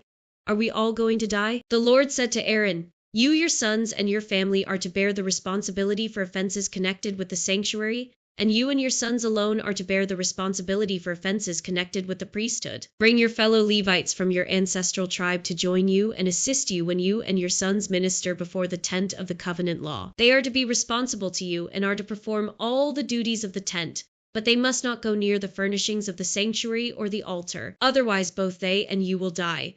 They are to join you and be responsible for the care of the tent of meeting, all the work at the tent, and no one else may come near where you are. You are to be responsible for the care of the sanctuary and the altar, so that my wrath will not fall on the Israelites again. I myself have selected your fellow Levites from among the Israelites as a gift to you, dedicated to the Lord to do the work at the tent of meeting, but only you and your sons may serve as priests in connection with everything at the altar and inside the curtain. I am giving you the service of the priesthood as a gift. Anyone else who comes near the sanctuary is to be put to death." Then the Lord said to Aaron, "I myself have put you in charge of the offerings presented to me. All the holy offerings the Israelites give me I give to you and your sons as your portion, your perpetual share. You are to have the part of the most holy offerings that is kept from the fire. From all the gifts they bring me as most holy offerings, whether grain or sin or guilt offerings, that part belongs to you and your sons. Eat it as something most holy. Every male shall eat it. You must regard it as holy. This also is yours, whatever is set aside from the gifts of all the wave offerings of the Israelites. I give this to you and your sons and daughters as your perpetual share. Everyone in your household who is ceremonially clean may eat it. I give you all the finest olive oil and all the finest new wine and grain they give the Lord as the first fruits of their harvest. All the land's first fruits that they bring to the Lord will be yours. Everyone in your household who is ceremonially clean may eat it. Everything in Israel that is devoted to the Lord is yours. The first offspring of every womb, both human and animal, that is offered to the Lord is yours. But you must redeem every firstborn son and every firstborn male of unclean animals. When they are a month old, you must redeem them at the redemption price set at 5 shekels of silver, according to the sanctuary shekel, which weighs 20 gerahs. But you must not redeem the firstborn of a cow, a sheep, or a goat. They are holy. Splash their blood against the altar and burn their fat as a food offering, an aroma pleasing to the Lord. Their meat is to be yours, just as the breast of the wave offering and the right thigh are yours. Whatever is set aside from the holy offerings the Israelites present to the Lord I give to you, and your sons and daughters as your perpetual share. It is an everlasting covenant of salt before the Lord for both you and your offspring." The Lord said to Aaron, "You will have no inheritance in their land, nor will you have any share among them.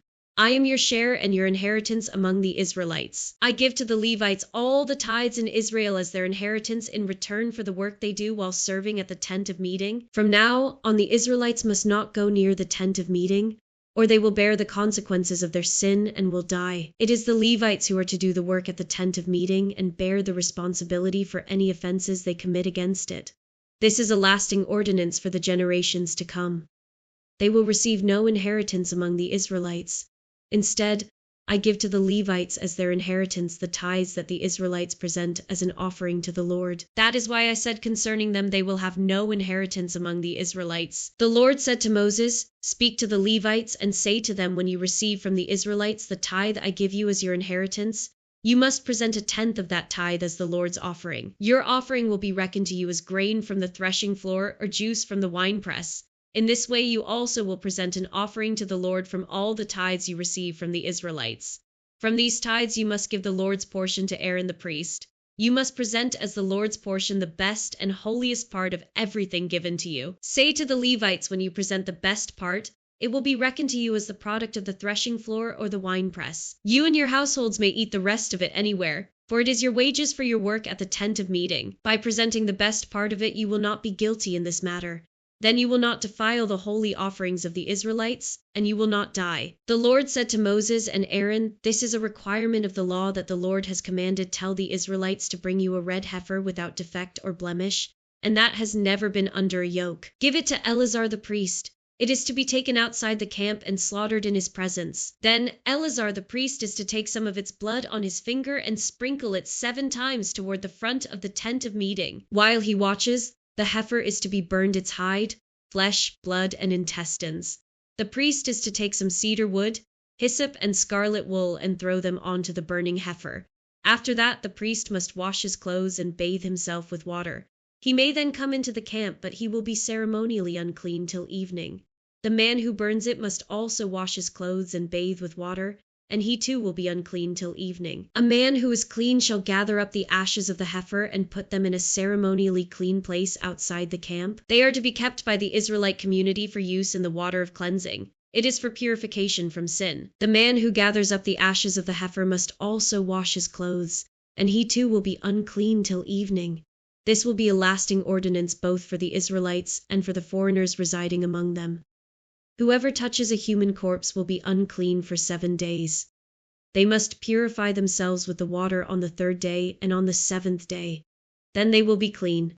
But if they do not purify themselves on the 3rd and 7th days, they will not be clean. If they fail to purify themselves after touching a human corpse, they defile the Lord's tabernacle. They must be cut off from Israel. Because the water of cleansing has not been sprinkled on them, they are unclean. Their uncleanness remains on them. This is the law that applies when a person dies in a tent. Anyone who enters the tent and anyone who is in it will be unclean for 7 days, and every open container without a lid fastened on it will be unclean. Anyone out in the open who touches someone who has been killed with a sword, or someone who has died a natural death, or anyone who touches a human bone or grave will be unclean for 7 days. For the unclean person, put some ashes from the burned purification offering into a jar and pour fresh water over them. Then a man who is ceremonially clean is to take some hyssop, dip it in the water, and sprinkle the tent and all the furnishings and the people who were there. He must also sprinkle anyone who has touched a human bone or a grave, or anyone who has been killed, or anyone who has died a natural death. The man who is clean is to sprinkle those who are unclean on the 3rd and 7th days, and on the 7th day he is to purify them. Those who are being cleansed must wash their clothes and bathe with water, and that evening they will be clean. But if those who are unclean do not purify themselves, they must be cut off from the community, because they have defiled the sanctuary of the Lord. The water of cleansing has not been sprinkled on them, and they are unclean. This is a lasting ordinance for them. The man who sprinkles the water of cleansing must also wash his clothes, and anyone who touches the water of cleansing will be unclean till evening. Anything that an unclean person touches becomes unclean, and anyone who touches it becomes unclean till evening. In the 1st month, the whole Israelite community arrived at the desert of Zin, and they stayed at Kadesh. There Miriam died and was buried. Now there was no water for the community, and the people gathered in opposition to Moses and Aaron. They quarreled with Moses and said, "If only we had died when our brothers fell dead before the Lord. Why did you bring the Lord's community into this wilderness, that we and our livestock should die here? "Why did you bring us up out of Egypt to this terrible place? It has no grain or figs, grapevines or pomegranates, and there is no water to drink." Moses and Aaron went from the assembly to the entrance to the tent of meeting and fell face down, and the glory of the Lord appeared to them. The Lord said to Moses, "Take the staff, and you and your brother Aaron gather the assembly together. Speak to that rock before their eyes, and it will pour out its water. You will bring water out of the rock for the community so they and their livestock can drink." So Moses took the staff from the Lord's presence, just as he commanded him. He and Aaron gathered the assembly together in front of the rock, and Moses said to them, "Listen, you rebels, must we bring you water out of this rock?" Then Moses raised his arm and struck the rock twice with his staff.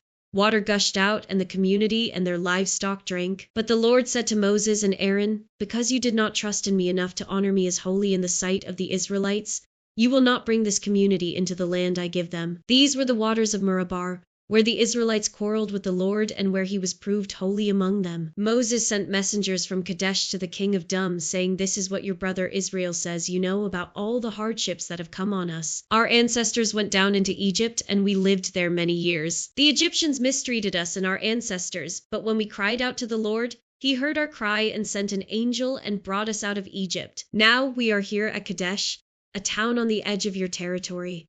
Please let us pass through your country. We will not go through any field or vineyard or drink water from any well. We will travel along the king's highway and not turn to the right or to the left until we have passed through your territory." But Dum answered, "You may not pass through here. If you try, we will march out and attack you with the sword." The Israelites replied, "We will go along the main road, and if we or our livestock drink any of your water, we will pay for it. We only want to pass through on foot, nothing else." Again they answered, "You may not pass through." Then Dum came out against them with a large and powerful army. Since Dum refused to let them go through their territory, Israel turned away from them. The whole Israelite community set out from Kadesh and came to Mount Hor. At Mount Hor, near the border of Dum, the Lord said to Moses and Aaron, "Aaron will be gathered to his people. He will not enter the land I give the Israelites, because both of you rebelled against my command at the waters of Meribah. Get Aaron and his son Eleazar and take them up Mount Hor. Remove Aaron's garments and put them on his son Eleazar, for Aaron will be gathered to his people. He will die there." Moses did as the Lord commanded. They went up Mount Hor in the sight of the whole community. Moses removed Aaron's garments and put them on his son Eleazar, and Aaron died there on top of the mountain.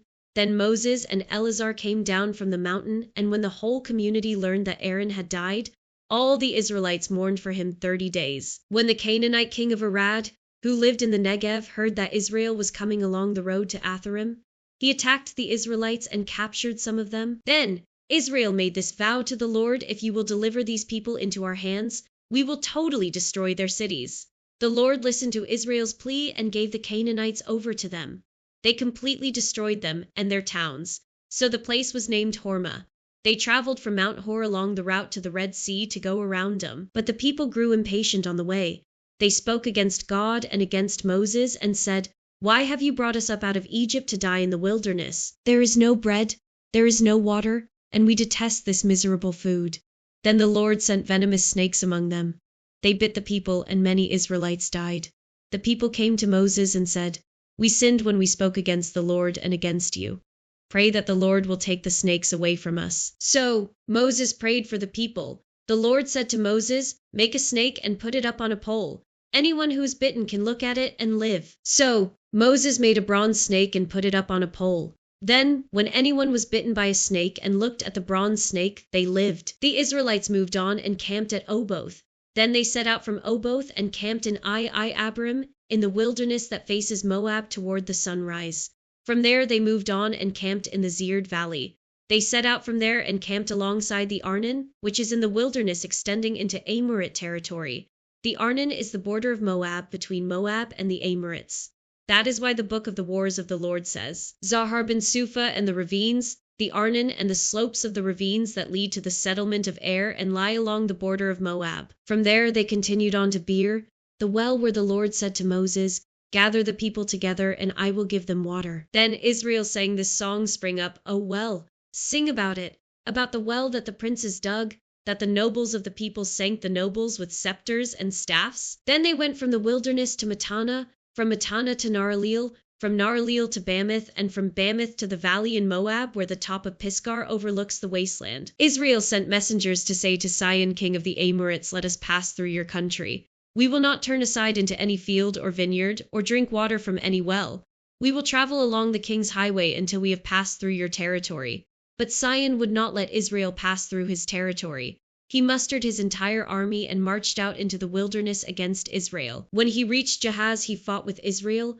Israel, however, put him to the sword and took over his land from the Arnon to the Jabbok, but only as far as the Ammonites, because their border was fortified. Israel captured all the cities of the Amorites and occupied them, including Heshbon and all its surrounding settlements. Heshbon was the city of Sihon, king of the Amorites, who had fought against the former king of Moab, and had taken from him all his land as far as the Arnon. That is why the poets say, "Come to Heshbon, and let it be rebuilt. Let Sihon's city be restored." Fire went out from Heshbon, a blaze from the city of Sihon. It consumed Ar of Moab, the citizens of Arnon's heights. Woe to you, Moab! You are destroyed, people of Chemosh.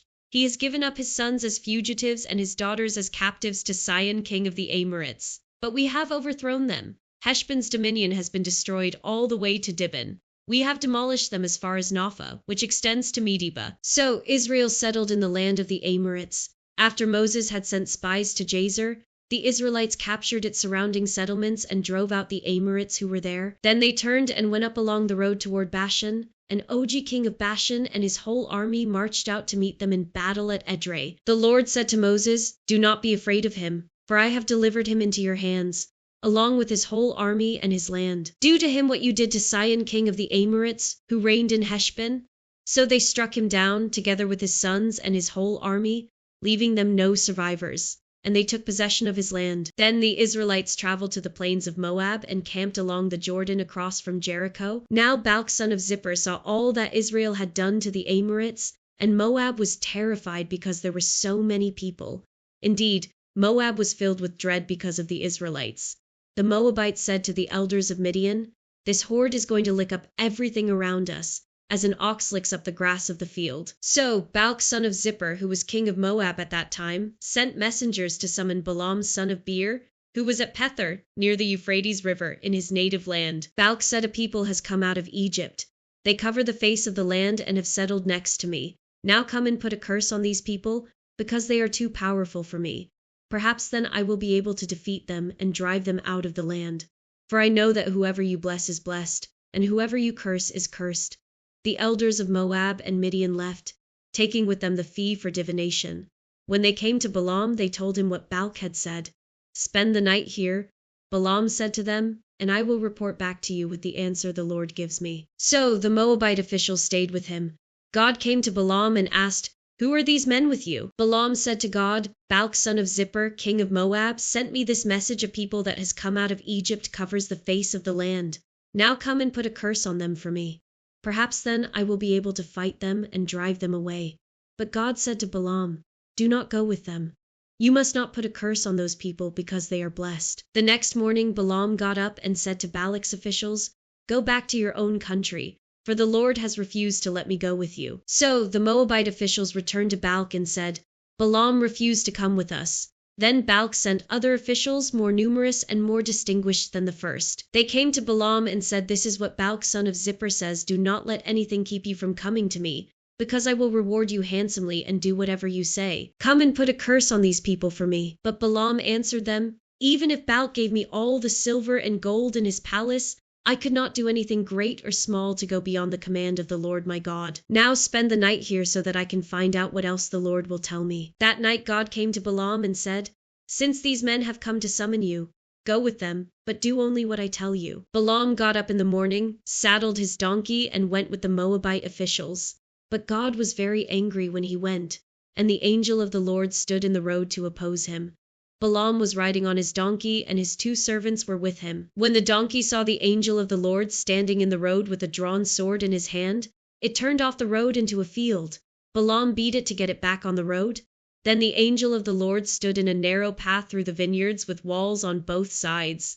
When the donkey saw the angel of the Lord, it pressed close to the wall, crushing Balaam's foot against it. So he beat the donkey again. Then the angel of the Lord moved on ahead and stood in a narrow place where there was no room to turn, either to the right or to the left. When the donkey saw the angel of the Lord, it lay down under Balaam, and he was angry and beat it with his staff. Then the Lord opened the donkey's mouth, and it said to Balaam, "What have I done to you to make you beat me these 3 times?" Balaam answered the donkey, "You have made a fool of me. If only I had a sword in my hand, I would kill you right now." The donkey said to Balaam, "Am I not your own donkey, which you have always ridden to this day? Have I been in the habit of doing this to you?" "No," he said. Then the Lord opened Balaam's eyes, and he saw the angel of the Lord standing in the road with his sword drawn. So he bowed low and fell face down. The angel of the Lord asked him, "Why have you beaten your donkey these 3 times?" "I have come here to oppose you because your path is a reckless one before me. The donkey saw me and turned away from me these 3 times. If it had not turned away, I would certainly have killed you by now, but I would have spared it." Balaam said to the angel of the Lord, "I have sinned. I did not realize you were standing in the road to oppose me. Now, if you are displeased, I will go back."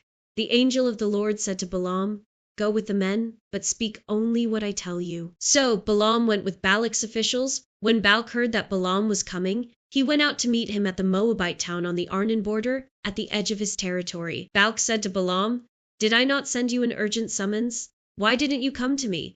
Am I really not able to reward you?" "Well, I have come to you now," Balaam replied, "but I can't say whatever I please.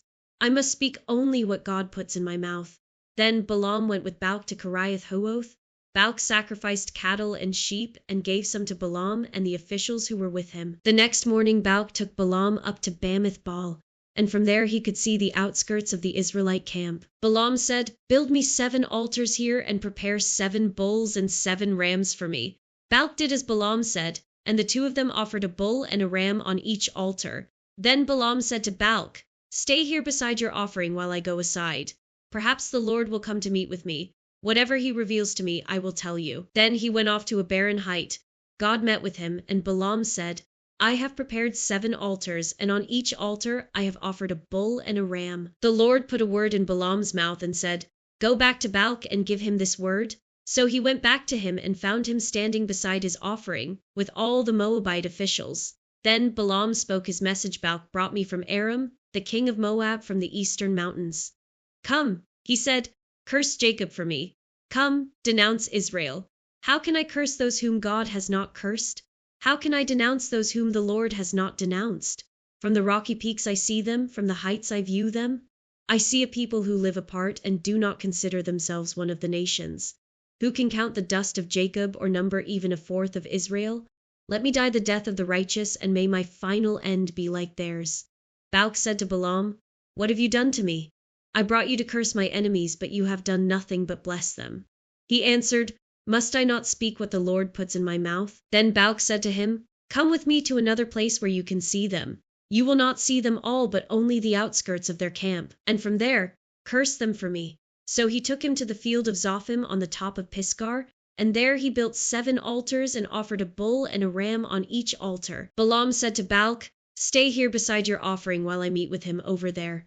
The Lord met with Balaam and put a word in his mouth and said, "Go back to Balak and give him this word." So he went to him and found him standing beside his offering with the Moabite officials. Balak asked him, "What did the Lord say?"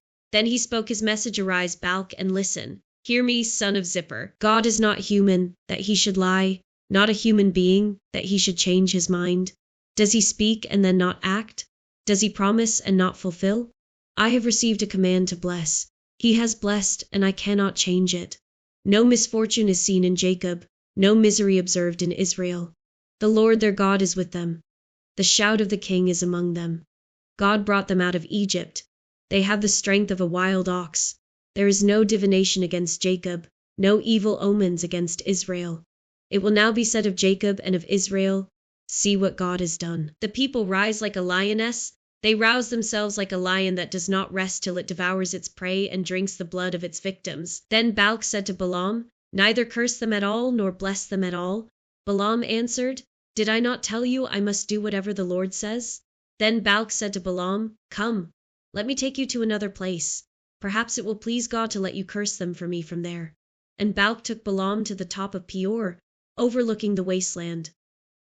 Balaam said, "Build me 7 altars here and prepare 7 bulls and 7 rams for me."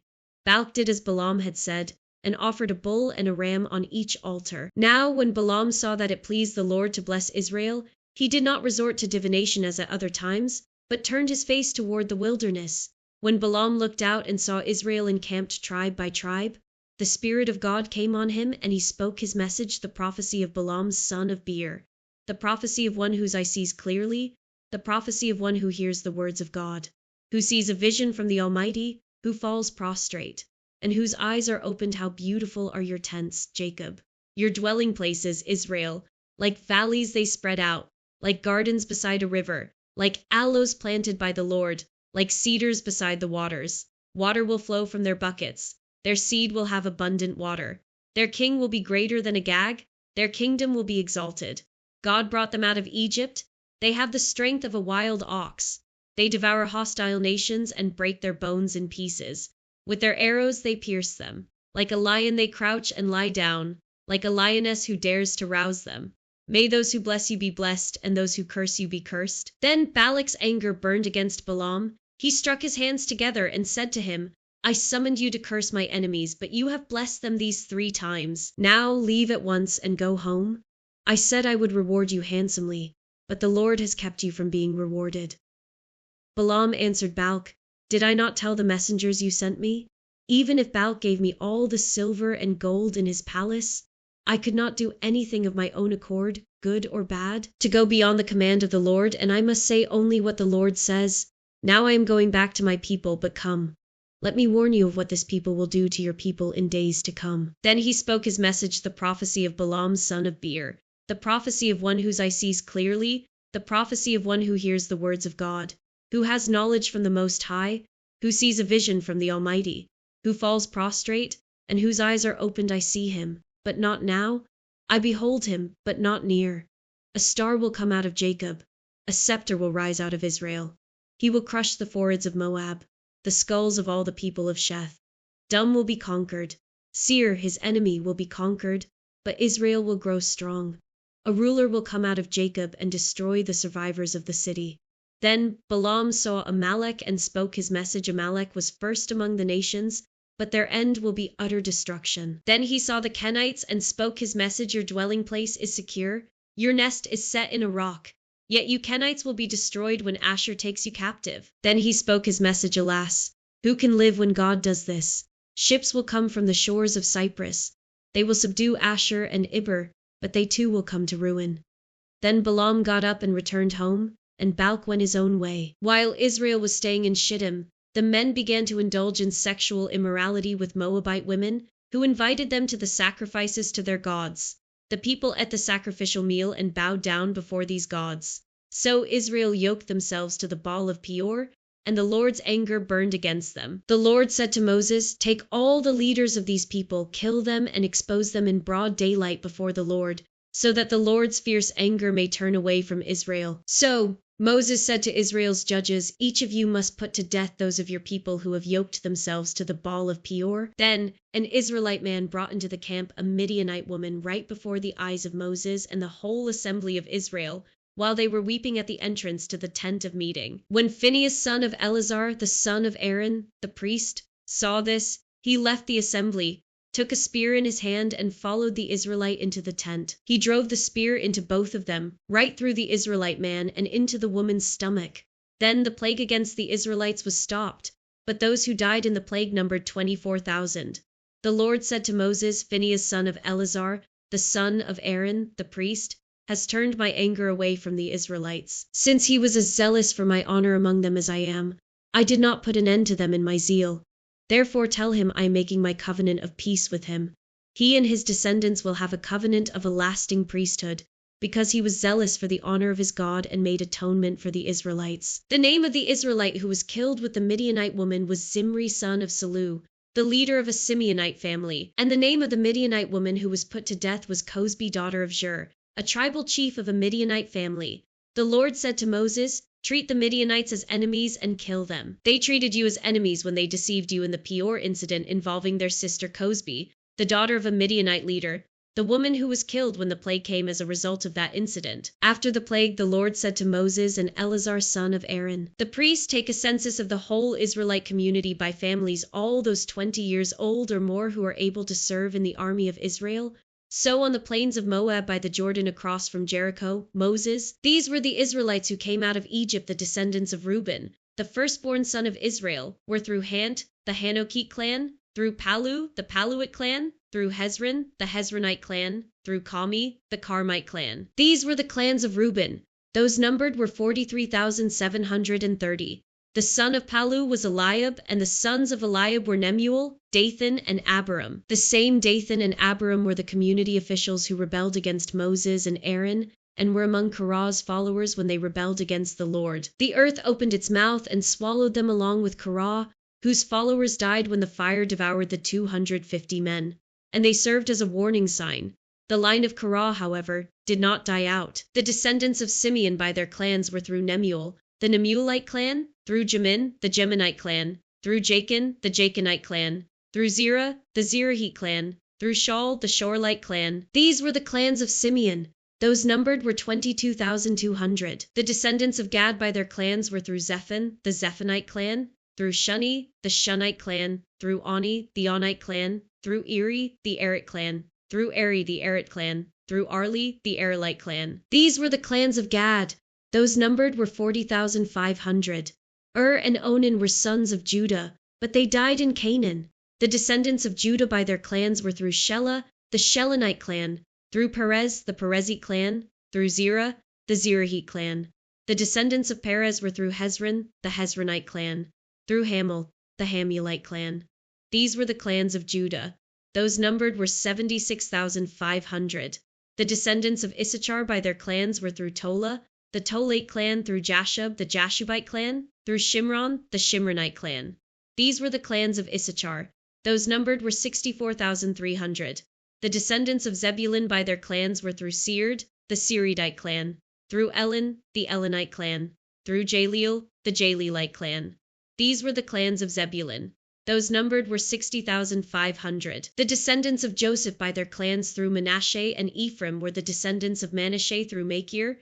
The Machirite clan. Machir was the father of Gilead, through Gilead, the Gileadite clan. These were the descendants of Gilead through Ezer, the Iezerite clan, through Helek, the Helekite clan, through Asriel, the Asrielite clan, through Shemida, the Shemidite clan, through Hefer, the Heferite clan. Zelophehad son of Hefer had no sons. He had only daughters, whose names were Marla, Noah, Hoglah, Milcah, and Tirzah.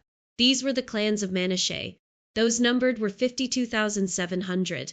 These were the descendants of Ephraim by their clans through Shethelah, the Shethelahite clan, through Tahan, the Toranite clan. These were the descendants of Shethelah through Iran, the Iranite clan. These were the clans of Ephraim. Those numbered were 32,500. These were the descendants of Joseph by their clans. The descendants of Benjamin by their clans were through Bela, the Belite clan, through Ashbel, the Ashbelite clan, through Shupham, the Shuphamite clan, through Hupham, the Huphamite clan. The descendants of Bela through Ard and Narman were through Ard, the Ardite clan, through Narman, the Narmite clan. These were the clans of Benjamin. Those numbered were 45,600. These were the descendants of Dan by their clans through Shuam, the Shuamite clan. These were the clans of Dan, all of them were Shuamite clans, and those numbered were 64,400. The descendants of Asher by their clans were through Imnah, the Imnite clan, through Ishvi, the Ishvite clan, through Beriah, the Beriate clan, and through the descendants of Beriah through Heber, the Heberite clan, through Malkiel, the Morkilite clan. Asher had a daughter named Sarah. These were the clans of Asher. Those numbered were 53,400. The descendants of Naphtali by their clans were through Jeziel, the Jezreelite clan, through Guni, the Gunite clan, through Jezer, the Jezerite clan, through Shalem, the Shilemite clan. These were the clans of Naphtali. Those numbered were 45,400. The total number of the men of Israel was 601,730. The Lord said to Moses, "The land is to be allotted to them as an inheritance based on the number of names. To a larger group give a larger inheritance, and to a smaller group a smaller one. Each is to receive its inheritance according to the number of those listed. Be sure that the land is distributed by lot. What each group inherits will be according to the names for its ancestral tribe. Each inheritance is to be distributed by lot among the larger and smaller groups. These were the Levites who were counted by their clans through Gershon, the Gershonite clan, through Kohath, the Kohathite clan, through Merari, the Merarite clan. These also were Levite clans, the Libnite clan, the Hebronite clan, the Marlite clan, the Mushite clan, the Karaite clan. Kohath was the forefather of Amram. The name of Amram's wife was Jochebed, a descendant of Levi who was born to the Levites in Egypt. To Amram she bore Aaron, Moses, and their sister Miriam. Aaron was the father of Nadab and Abihu, Eleazar and Ithamar. But Nadab and Abihu died when they made an offering before the Lord with unauthorized fire. All the male Levites a month old or more numbered 23,000. They were not counted along with the other Israelites because they received no inheritance among them. These are the ones counted by Moses and Eleazar the priest when they counted the Israelites on the plains of Moab by the Jordan across from Jericho. Not one of them was among those counted by Moses and Aaron the priest when they counted the Israelites in the desert of Sinai. For the Lord had told those Israelites they would surely die in the wilderness, and not one of them was left except Caleb son of Jephunneh and Joshua son of Nun. The daughters of Zelophehad son of Hepher, the son of Gilead, the son of Machir, the son of Manasseh, belonged to the clans of Manasseh son of Joseph. The names of the daughters were Marla, Noah, Hoglah, Milcah, and Tirzah. They came forward and stood before Moses, Eleazar the priest, the leaders, and the whole assembly at the entrance to the tent of meeting, and said, "Our father died in the wilderness. He was not among Korah's followers who banded together against the Lord, but he died for his own sin and left no sons. Why should our father's name disappear from his clan because he had no son? Give us property among our father's relatives." So Moses brought their case before the Lord, and the Lord said to him, "What Zelophehad's daughters are saying is right. You must certainly give them property as an inheritance among their father's relatives, and give their father's inheritance to them. Say to the Israelites, if a man dies and leaves no son, give his inheritance to his daughter. If he has no daughter, give his inheritance to his brothers. If he has no brothers, give his inheritance to his father's brothers. If his father had no brothers, give his inheritance to the nearest relative in his clan, that he may possess it. This is to have the force of law for the Israelites, as the Lord commanded Moses." Then the Lord said to Moses, "Go up this mountain in the Abarim range and see the land I have given the Israelites. After you have seen it, you too will be gathered to your people, as your brother Aaron was. For when the community rebelled at the waters in the desert of Zin, both of you disobeyed my command to honor me as holy before their eyes. These were the waters of Meribah Kadesh in the desert of Zin." Moses said to the Lord, "May the Lord, the God who gives breath to all living things, appoint someone over this community to go out and come in before them, one who will lead them out and bring them in. So the Lord's people will not be like sheep without a shepherd." So the Lord said to Moses, "Take Joshua son of Nun, a man in whom is the spirit of leadership, and lay your hand on him. Have him stand before Eleazar the priest and the entire assembly and commission him in their presence. Give him some of your authority so the whole Israelite community will obey him. He is to stand before Eleazar the priest, who will obtain decisions for him by inquiring of the Urim before the Lord. At his command he and the entire community of the Israelites will go out, and at his command they will come in." Moses did as the Lord commanded him. He took Joshua and had him stand before Eleazar the priest and the whole assembly. Then he laid his hands on him and commissioned him, as the Lord instructed through Moses. The Lord said to Moses, "Give this command to the Israelites and say to them, make sure that you present to me at the appointed time my food offerings as an aroma pleasing to me. Say to them, this is the food offering you are to present to the Lord to lambs a year old without defect, as a regular burnt offering each day. Offer one lamb in the morning and the other at twilight, together with a grain offering of 1/10 of an ephah of the finest flour mixed with 1/4 of a hin of oil from pressed olives. This is the regular burnt offering instituted at Mount Sinai as a pleasing aroma, a food offering presented to the Lord. The accompanying drink offering is to be 1/4 of a hin of fermented drink with each lamb. Pour out the drink offering to the Lord at the sanctuary. Offer the second lamb at twilight, along with the same kind of grain offering and drink offering that you offer in the morning. This is a food offering, an aroma pleasing to the Lord. On the Sabbath day make an offering of 2 lambs a year old without defect, together with its drink offering and a grain offering of 2/10 of an ephah of the finest flour mixed with olive oil. This is the burnt offering for every Sabbath, in addition to the regular burnt offering and its drink offering. On the first of every month, present to the Lord a burnt offering of 2 young bulls, one ram and 7 male lambs a year old, all without defect. With each bull there is to be a grain offering of 3/10 of an ephah of the finest flour mixed with oil. With the ram, a grain offering of 2/10 of an ephah of the finest flour mixed with oil. And with each lamb, a grain offering of 1/10 of an ephah of the finest flour mixed with oil. This is for a burnt offering, a pleasing aroma, a food offering presented to the Lord. With each bull there is to be a drink offering of half a hin of wine. With the ram, 1/3 of a hin, and with each lamb, 1/4 of a hin. This is the monthly burnt offering to be made at each new moon during the year, besides the regular burnt offering with its drink offering. One male goat is to be presented to the Lord as a sin offering. On the 14th day of the first month the Lord's Passover is to be held. On the 15th day of this month there is to be a festival. For 7 days eat bread made without yeast. On the first day hold a sacred assembly and do no regular work. Present to the Lord a food offering consisting of a burnt offering of 2 young bulls, 1 ram and 7 male lambs a year old, all without defect. With each bull offer a grain offering of 3/10 of an ephah of the finest flour mixed with oil. With the ram 2/10, and with each of the 7 lambs 1/10. Include 1 male goat as a sin offering to make atonement for you.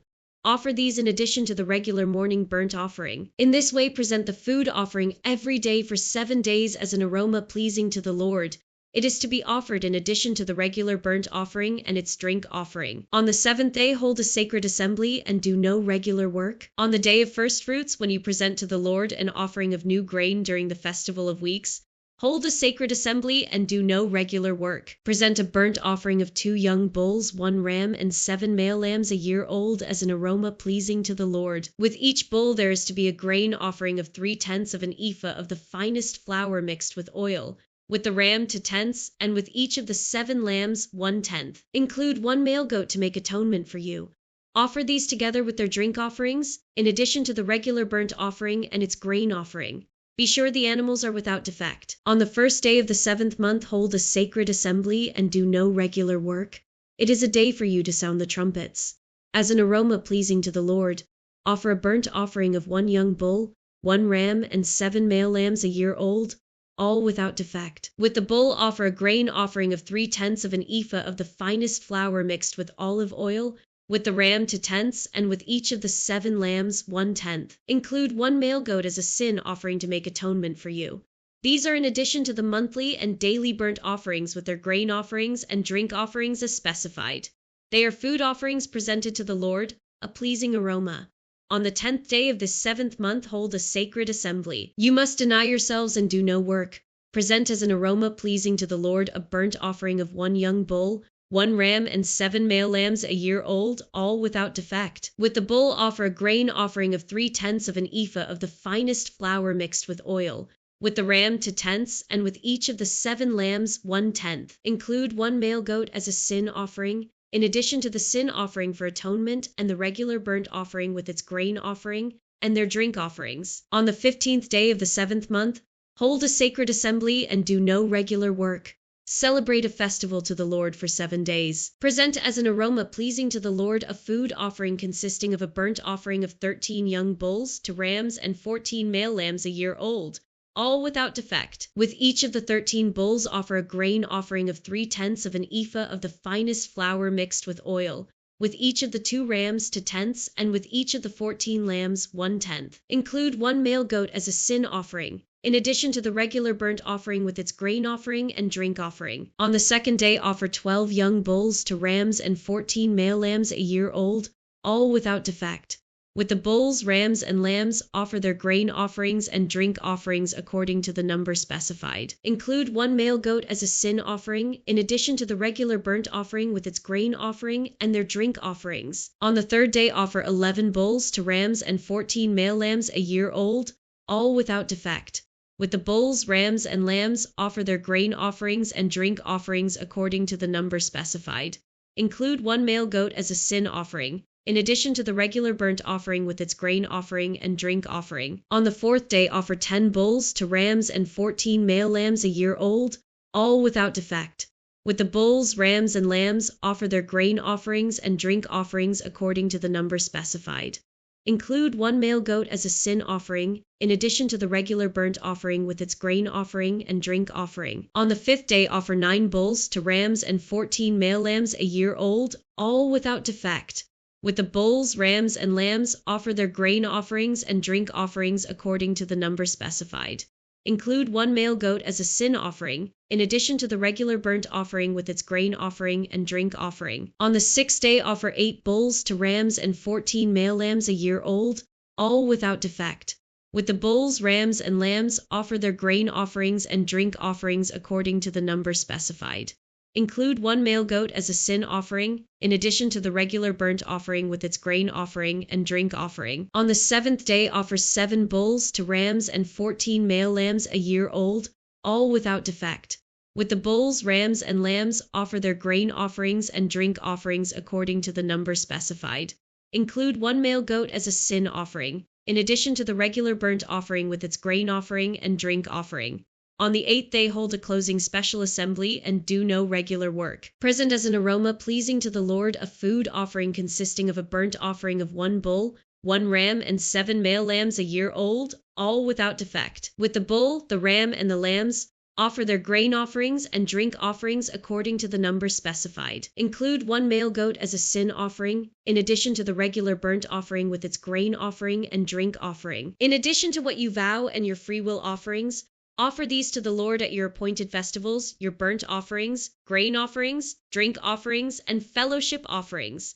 Moses told the Israelites all that the Lord commanded him. Moses said to the heads of the tribes of Israel, "This is what the Lord commands when a man makes a vow to the Lord or takes an oath to obligate himself by a pledge. He must not break his word but must do everything he said. When a young woman still living in her father's household makes a vow to the Lord or obligates herself by a pledge, and her father hears about her vow or pledge but says nothing to her, then all her vows and every pledge by which she obligated herself will stand. But if her father forbids her when he hears about it, none of her vows or the pledges by which she obligated herself will stand. The Lord will release her because her father has forbidden her. If she marries after she makes a vow, or after her lips utter a rash promise by which she obligates herself and her husband hears about it, but says nothing to her, then her vows or the pledges by which she obligated herself will stand. But if her husband forbids her when he hears about it, he nullifies the vow that obligates her or the rash promise by which she obligates herself, and the Lord will release her. Any vow or obligation taken by a widow or divorced woman will be binding on her. If a woman living with her husband makes a vow or obligates herself by a pledge under oath, and her husband hears about it but says nothing to her and does not forbid her, then all her vows or the pledges by which she obligated herself will stand. But if her husband nullifies them when he hears about them, then none of the vows or pledges that came from her lips will stand. Her husband has nullified them, and the Lord will release her. Her husband may confirm or nullify any vow she makes or any sworn pledge to deny herself. But if her husband says nothing to her about it from day to day, then he confirms all her vows or the pledges binding on her. He confirms them by saying nothing to her when he hears about them. If, however, he nullifies them some time after he hears about them, then he must bear the consequences of her wrongdoing. These are the regulations the Lord gave Moses concerning relationships between a man and his wife, and between a father and his young daughter still living at home. The Lord said to Moses, "Take vengeance on the Midianites for the Israelites. After that you will be gathered to your people." So Moses said to the people, "Arm some of your men to go to war against the Midianites so that they may carry out the Lord's vengeance on them. Send into battle 1,000 men from each of the tribes of Israel." So 12,000 men armed for battle, 1,000 from each tribe, were supplied from the clans of Israel. Moses sent them into battle, 1,000 from each tribe, along with Phinehas son of Eleazar the priest, who took with him articles from the sanctuary and the trumpets for signaling. They fought against Midian, as the Lord commanded Moses, and killed every man. Among their victims were Avi, Rechem, Zur, Hur, and Reber, the 5 kings of Midian. They also killed Balaam son of Beer with the sword. The Israelites captured the Midianite women and children and took all the Midianite herds, flocks, and goods as plunder. They burned all the towns where the Midianites had settled, as well as all their camps. They took all the plunder and spoils, including the people and animals, and brought the captives, spoils, and plunder to Moses and Eleazar the priest, and the Israelite assembly at their camp on the plains of Moab, by the Jordan across from Jericho. Moses, Eleazar the priest, and all the leaders of the community went to meet them outside the camp. Moses was angry with the officers of the army, the commanders of thousands and commanders of hundreds who returned from the battle. "Have you allowed all the women to live?" he asked them. They were the ones who followed Balaam's advice and enticed the Israelites to be unfaithful to the Lord in the Peor incident, so that a plague struck the Lord's people. "Now kill all the boys and kill every woman who has slept with a man, but save for yourselves every girl who has never slept with a man. Anyone who has killed someone or touched someone who was killed must stay outside the camp 7 days. On the 3rd and 7th days you must purify yourselves and your captives. Purify every garment as well as everything made of leather, goat hair, or wood." Then Eleazar the priest said to the soldiers who had gone into battle, "This is what is required by the law that the Lord gave Moses: gold, silver, bronze, iron, tin, lead, and anything else that can withstand fire must be put through the fire, and then it will be clean, but it must also be purified with the water of cleansing, and whatever cannot withstand fire must be put through that water. On the 7th day wash your clothes, and you will be clean. Then you may come into the camp." The Lord said to Moses, "You and Eleazar the priest and the family heads of the community are to count all the people and animals that were captured. Divide the spoils equally between the soldiers who took part in the battle and the rest of the community. From the soldiers who fought in the battle, set apart as tribute for the Lord one out of every 500, whether people, cattle, donkeys, or sheep. Take this tribute from their half share and give it to Eleazar the priest as the Lord's part. From the Israelites' half, select one out of every 50, whether people, cattle, donkeys, sheep, or other animals. Give them to the Levites, who are responsible for the care of the Lord's tabernacle." So Moses and Eleazar the priest did as the Lord commanded Moses. The plunder remaining from the spoils that the soldiers took was 675,000 sheep, 72,000 women who had never slept with a man. The half share of those who fought in the battle was 337,500 sheep, of which the tribute for the Lord was 675,36,000 cattle, of which the tribute for the Lord was 72,500 donkeys, of which the tribute for the Lord was 16,000 people, of whom the tribute for the Lord was 32. Moses gave the tribute to Eleazar the priest as the Lord's part, as the Lord commanded Moses. The half belonging to the Israelites, which Moses set apart from that of the fighting men, the community's half, was 337,500 sheep, 36,000 cattle, 30,500 donkeys, and 16,000 people. From the Israelites' half, Moses selected one out of every 50 people and animals, as the Lord commanded him, and gave them to the Levites, who were responsible for the care of the Lord's tabernacle. Then the officers who were over the units of the army, the commanders of thousands and commanders of hundreds, went to Moses and said to him, "Your servants have counted the soldiers under our command, and not one is missing. So we have brought as an offering to the Lord the gold articles each of us acquired: armlets, bracelets, signet rings, earrings, and necklaces, to make atonement for ourselves before the Lord." Moses and Eleazar the priest accepted from them the gold, all the crafted articles, all the gold from the commanders of thousands and commanders of hundreds that Moses and Eleazar presented as a gift to the Lord weighed 16,750 shekels.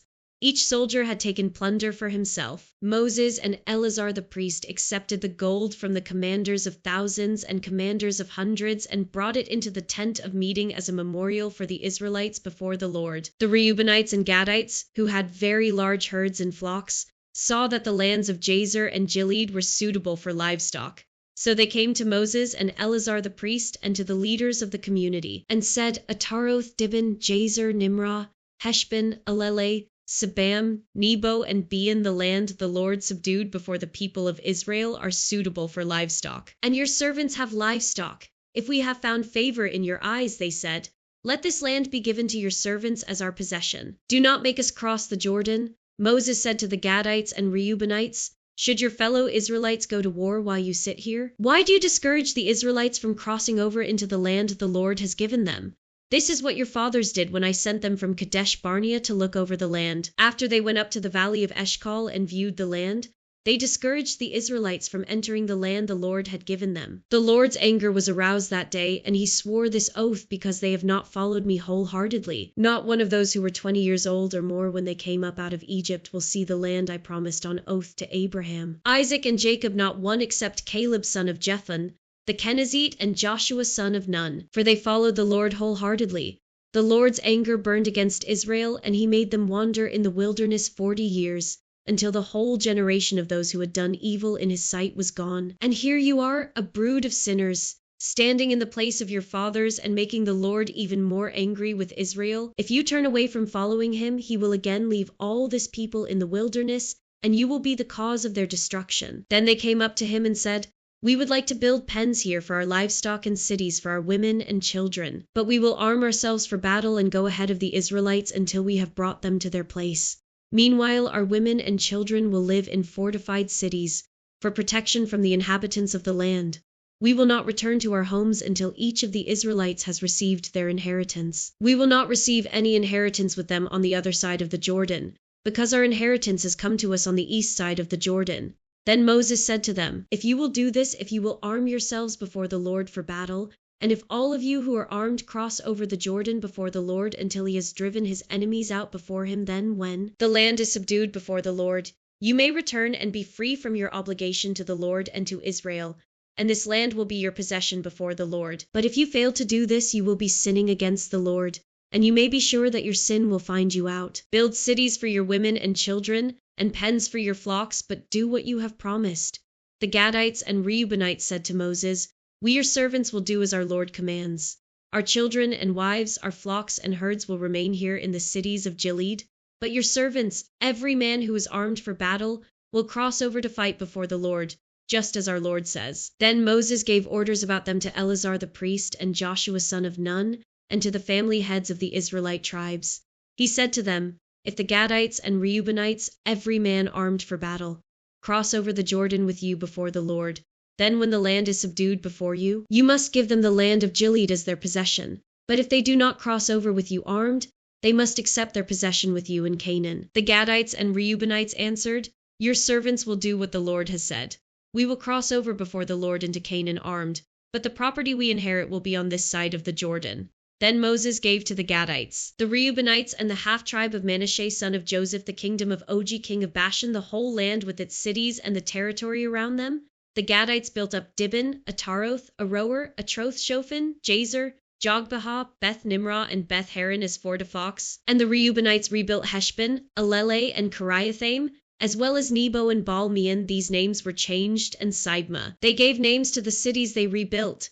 The descendants of Machir son of Manasseh went to Gilead, captured it, and drove out the Amorites who were there. So Moses gave Gilead to the Machirites, the descendants of Manasseh, and they settled there. Jair, a descendant of Manasseh, captured their settlements and called them Havoth Jair.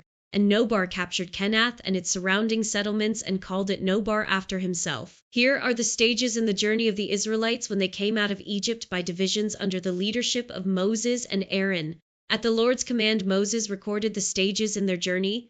This is their journey by stages. The Israelites set out from Ramesses on the 15th day of the first month, the day after the Passover. They marched out defiantly in full view of all the Egyptians, who were burying all their firstborn, whom the Lord had struck down among them, for the Lord had brought judgment on their gods. The Israelites left Ramesses and camped at Succoth. They left Succoth and camped at Etham on the edge of the desert. They left Etham, turned back to Pi-haroth, to the east of Baal-zephon, and camped near Migdol. They left Pi-haroth and passed through the sea into the desert, and when they had traveled for 3 days in the desert of Etham, they camped at Marah. They left Marah and went to Elim, where there were 12 springs and 70 palm trees, and they camped there. They left Elim and camped by the Red Sea. They left the Red Sea and camped in the desert of Sin. They left the desert of Sin and camped at Dophkah. They left Dophkah and camped at Elush. They left Elush and camped at Rephidim, where there was no water for the people to drink. They left Rephidim and camped in the desert of Sinai. They left the desert of Sinai and camped at Kibroth Hatarva. They left Kibroth Hatarva and camped at Hazeroth. They left Hazeroth and camped at Rithmah. They left Rithmah and camped at Rimmon Perez. They left Rimmon Perez and camped at Libnah. They left Libnah and camped at Rissah. They left Rissah and camped at Kehelatha. They left Kehelatha and camped at Mount Shepah. They left Mount Shepah and camped at Heridah. They left Heridah and camped at Makheloth. They left Makheloth and camped at Tahath. They left Tahath and camped at Terah. They left Terah and camped at Mithka. They left Mithka and camped at Hashmona. They left Hashmona and camped at Moseroth. They left Moseroth and camped at Beni Jaarkan. They left Beni Jaarkan and camped at Hor-Haggidgad. They left Hor-Haggidgad and camped at Jotbatha. They left Jotbatha and camped at Abrona. They left Abrona and camped at Ezion-Geber. They left Ezion-Geber and camped at Kadesh, in the desert of Zin. They left Kadesh and camped at Mount Hor, on the border of Dum. At the Lord's command, Aaron the priest went up Mount Hor, where he died on the first day of the 5th month of the 40th year after the Israelites came out of Egypt. Aaron was 123 years old when he died on Mount Hor. The Canaanite king of Arad, who lived in the Negev of Canaan, heard that the Israelites were coming. They left Mount Hor and camped at Sarmona. They left Sarmona and camped at Punon. They left Punon and camped at Oboth. They left Oboth and camped at Abarim on the border of Moab. They left Abarim and camped at Dibon-Gad. They left Dibon-Gad and camped at Armon-Diblathaim. They left Armon-Diblathaim and camped in the mountains of Abarim, near Nebo. They left the mountains of Abarim and camped on the plains of Moab by the Jordan across from Jericho. There on the plains of Moab they camped along the Jordan from Beth-Jeshemoth to Abel-Shittim.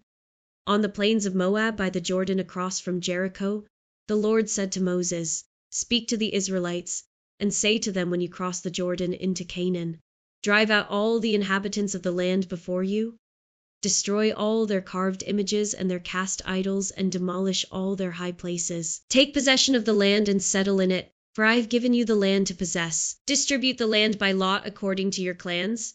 To a larger group give a larger inheritance, and to a smaller group a smaller one. Whatever falls to them by lot will be theirs. Distribute it according to your ancestral tribes. But if you do not drive out the inhabitants of the land, those you allow to remain will become barbs in your eyes and thorns in your sides. They will give you trouble in the land where you will live, and then I will do to you what I plan to do to them." The Lord said to Moses, "Command the Israelites and say to them when you enter Canaan, the land that will be allotted to you as an inheritance is to have these boundaries. Your southern side will include some of the desert of Zin along the border of Dum. Your southern boundary will start in the east from the southern end of the Dead Sea, cross south of Scorpion Pass, continue on to Zin, and go south of Kadesh Barnea. Then it will go to Hazer Adar and over to Asmon, where it will turn, join the Wadi of Egypt, and end at the Mediterranean Sea. Your western boundary will be the coast of the Mediterranean Sea. This will be your boundary on the west. For your northern boundary, run a line from the Mediterranean Sea to Mount Hor, and from Mount Hor to Labo Hamath. Then the boundary will go to Zedad, continue to Ziphron, and end at Hazer Anan. This will be your boundary on the north. For your eastern boundary, run a line from Hazer Anan to Shephem. The boundary will go down from Shephem to Riblar on the east side of Ain and continue along the slopes east of the Sea of Galilee. Then the boundary will go down along the Jordan and end at the Dead Sea. This will be your land, with its boundaries on every side.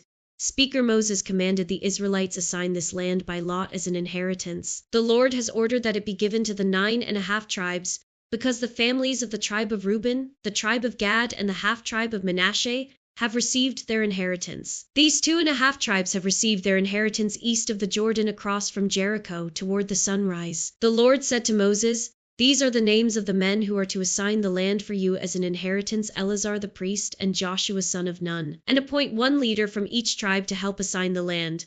These are their names: Caleb son of Jephunneh from the tribe of Judah, Shemuel son of Ammihud from the tribe of Simeon, Elidad son of Kislon from the tribe of Benjamin, Buki son of Jogli, the leader from the tribe of Dan, Haniel son of Ephod, the leader from the tribe of Manasseh son of Joseph, Kemuel son of Shipton, the leader from the tribe of Ephraim son of Joseph, Elizaphan son of Parnak, the leader from the tribe of Zebulun, Paltiel son of Azan, the leader from the tribe of Issachar, Ahihud son of Shelemi, the leader from the tribe of Asher, Pedahel son of Ammihud, the leader from the tribe of Naphtali. These are the men the Lord commanded to assign the inheritance to the Israelites in the land of Canaan. On the plains of Moab by the Jordan across from Jericho, the Lord said to Moses, "Command the Israelites to give the Levites towns to live in from the inheritance the Israelites will possess, and give them pasturellands around the towns. Then they will have towns to live in and pasturellands for the cattle they own and all their other animals. The pasturellands around the towns that you give the Levites will extend 1,000 cubits from the town wall. Outside the town, measure 2,000 cubits on the east side, 2,000 on the south side, 2,000 on the west, and 2,000 on the north, with the town in the center. They will have this area as pastureland for the towns. 6 of the towns you give the Levites will be cities of refuge, to which a person who has killed someone may flee. In addition, give them 42 other towns. In all you must give the Levites 48 towns, together with their pasturelands. The towns you give the Levites from the land the Israelites possess are to be given in proportion to the inheritance of each tribe. Take many towns from a tribe that has many, but few from one that has few. Then the Lord said to Moses, speak to the Israelites, and say to them when you cross the Jordan into Canaan, select some towns to be your cities of refuge, to which a person who has killed someone accidentally may flee. They will be places of refuge from the avenger, so that anyone accused of murder may not die before they stand trial before the assembly. These 6 towns you give will be your cities of refuge.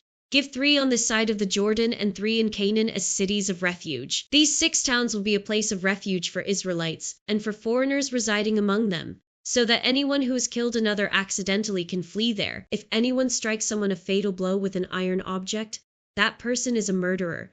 The murderer is to be put to death. Or if anyone is holding a stone and strikes someone a fatal blow with it, that person is a murderer.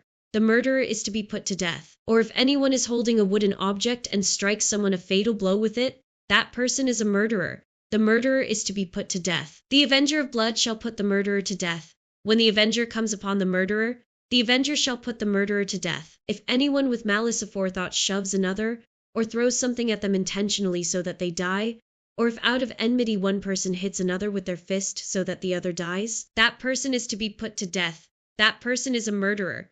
The avenger of blood shall put the murderer to death when they meet. But if without enmity someone suddenly pushes another, or throws something at them unintentionally, or, without seeing them, drops on them a stone heavy enough to kill them, and they die, then since that other person was not an enemy and no harm was intended, the assembly must judge between the accused and the avenger of blood according to these regulations. The assembly must protect the one accused of murder from the avenger of blood and send the accused back to the city of refuge to which they fled. The accused must stay there until the death of the high priest, who was anointed with the holy oil. But if the accused ever goes outside the limits of the city of refuge to which they fled, and the avenger of blood finds them outside the city, the avenger of blood may kill the accused without being guilty of murder. The accused must stay in the city of refuge until the death of the high priest. Only after the death of the high priest may they return to their own property. This is to have the force of law for you throughout the generations to come, wherever you live. Anyone who kills a person is to be put to death as a murderer only on the testimony of witnesses. But no one is to be put to death on the testimony of only one witness. Do not accept a ransom for the life of a murderer, who deserves to die.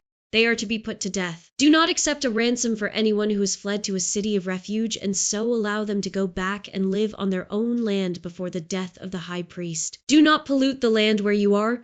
Bloodshed pollutes the land, and atonement cannot be made for the land on which blood has been shed, except by the blood of the one who shed it. Do not defile the land where you live and where I dwell, for I, the Lord, dwell among the Israelites. The family heads of the clan of Gilead son of Machir, the son of Manasseh, who were from the clans of the descendants of Joseph, came and spoke before Moses and the leaders, the heads of the Israelite families. They said, when the Lord commanded my Lord to give the land as an inheritance to the Israelites by lot, he ordered you to give the inheritance of our brother Zelophehad to his daughters. Now suppose they marry men from other Israelite tribes, then their inheritance will be taken from our ancestral inheritance and added to that of the tribe they marry into. And so part of the inheritance allotted to us will be taken away. When the year of Jubilee for the Israelites comes, their inheritance will be added to that of the tribe into which they marry, and their property will be taken from the tribal inheritance of our ancestors. Then, at the Lord's command, Moses gave this order to the Israelites. What the tribe of the descendants of Joseph is saying is right. This is what the Lord commands for Zelophehad's daughters.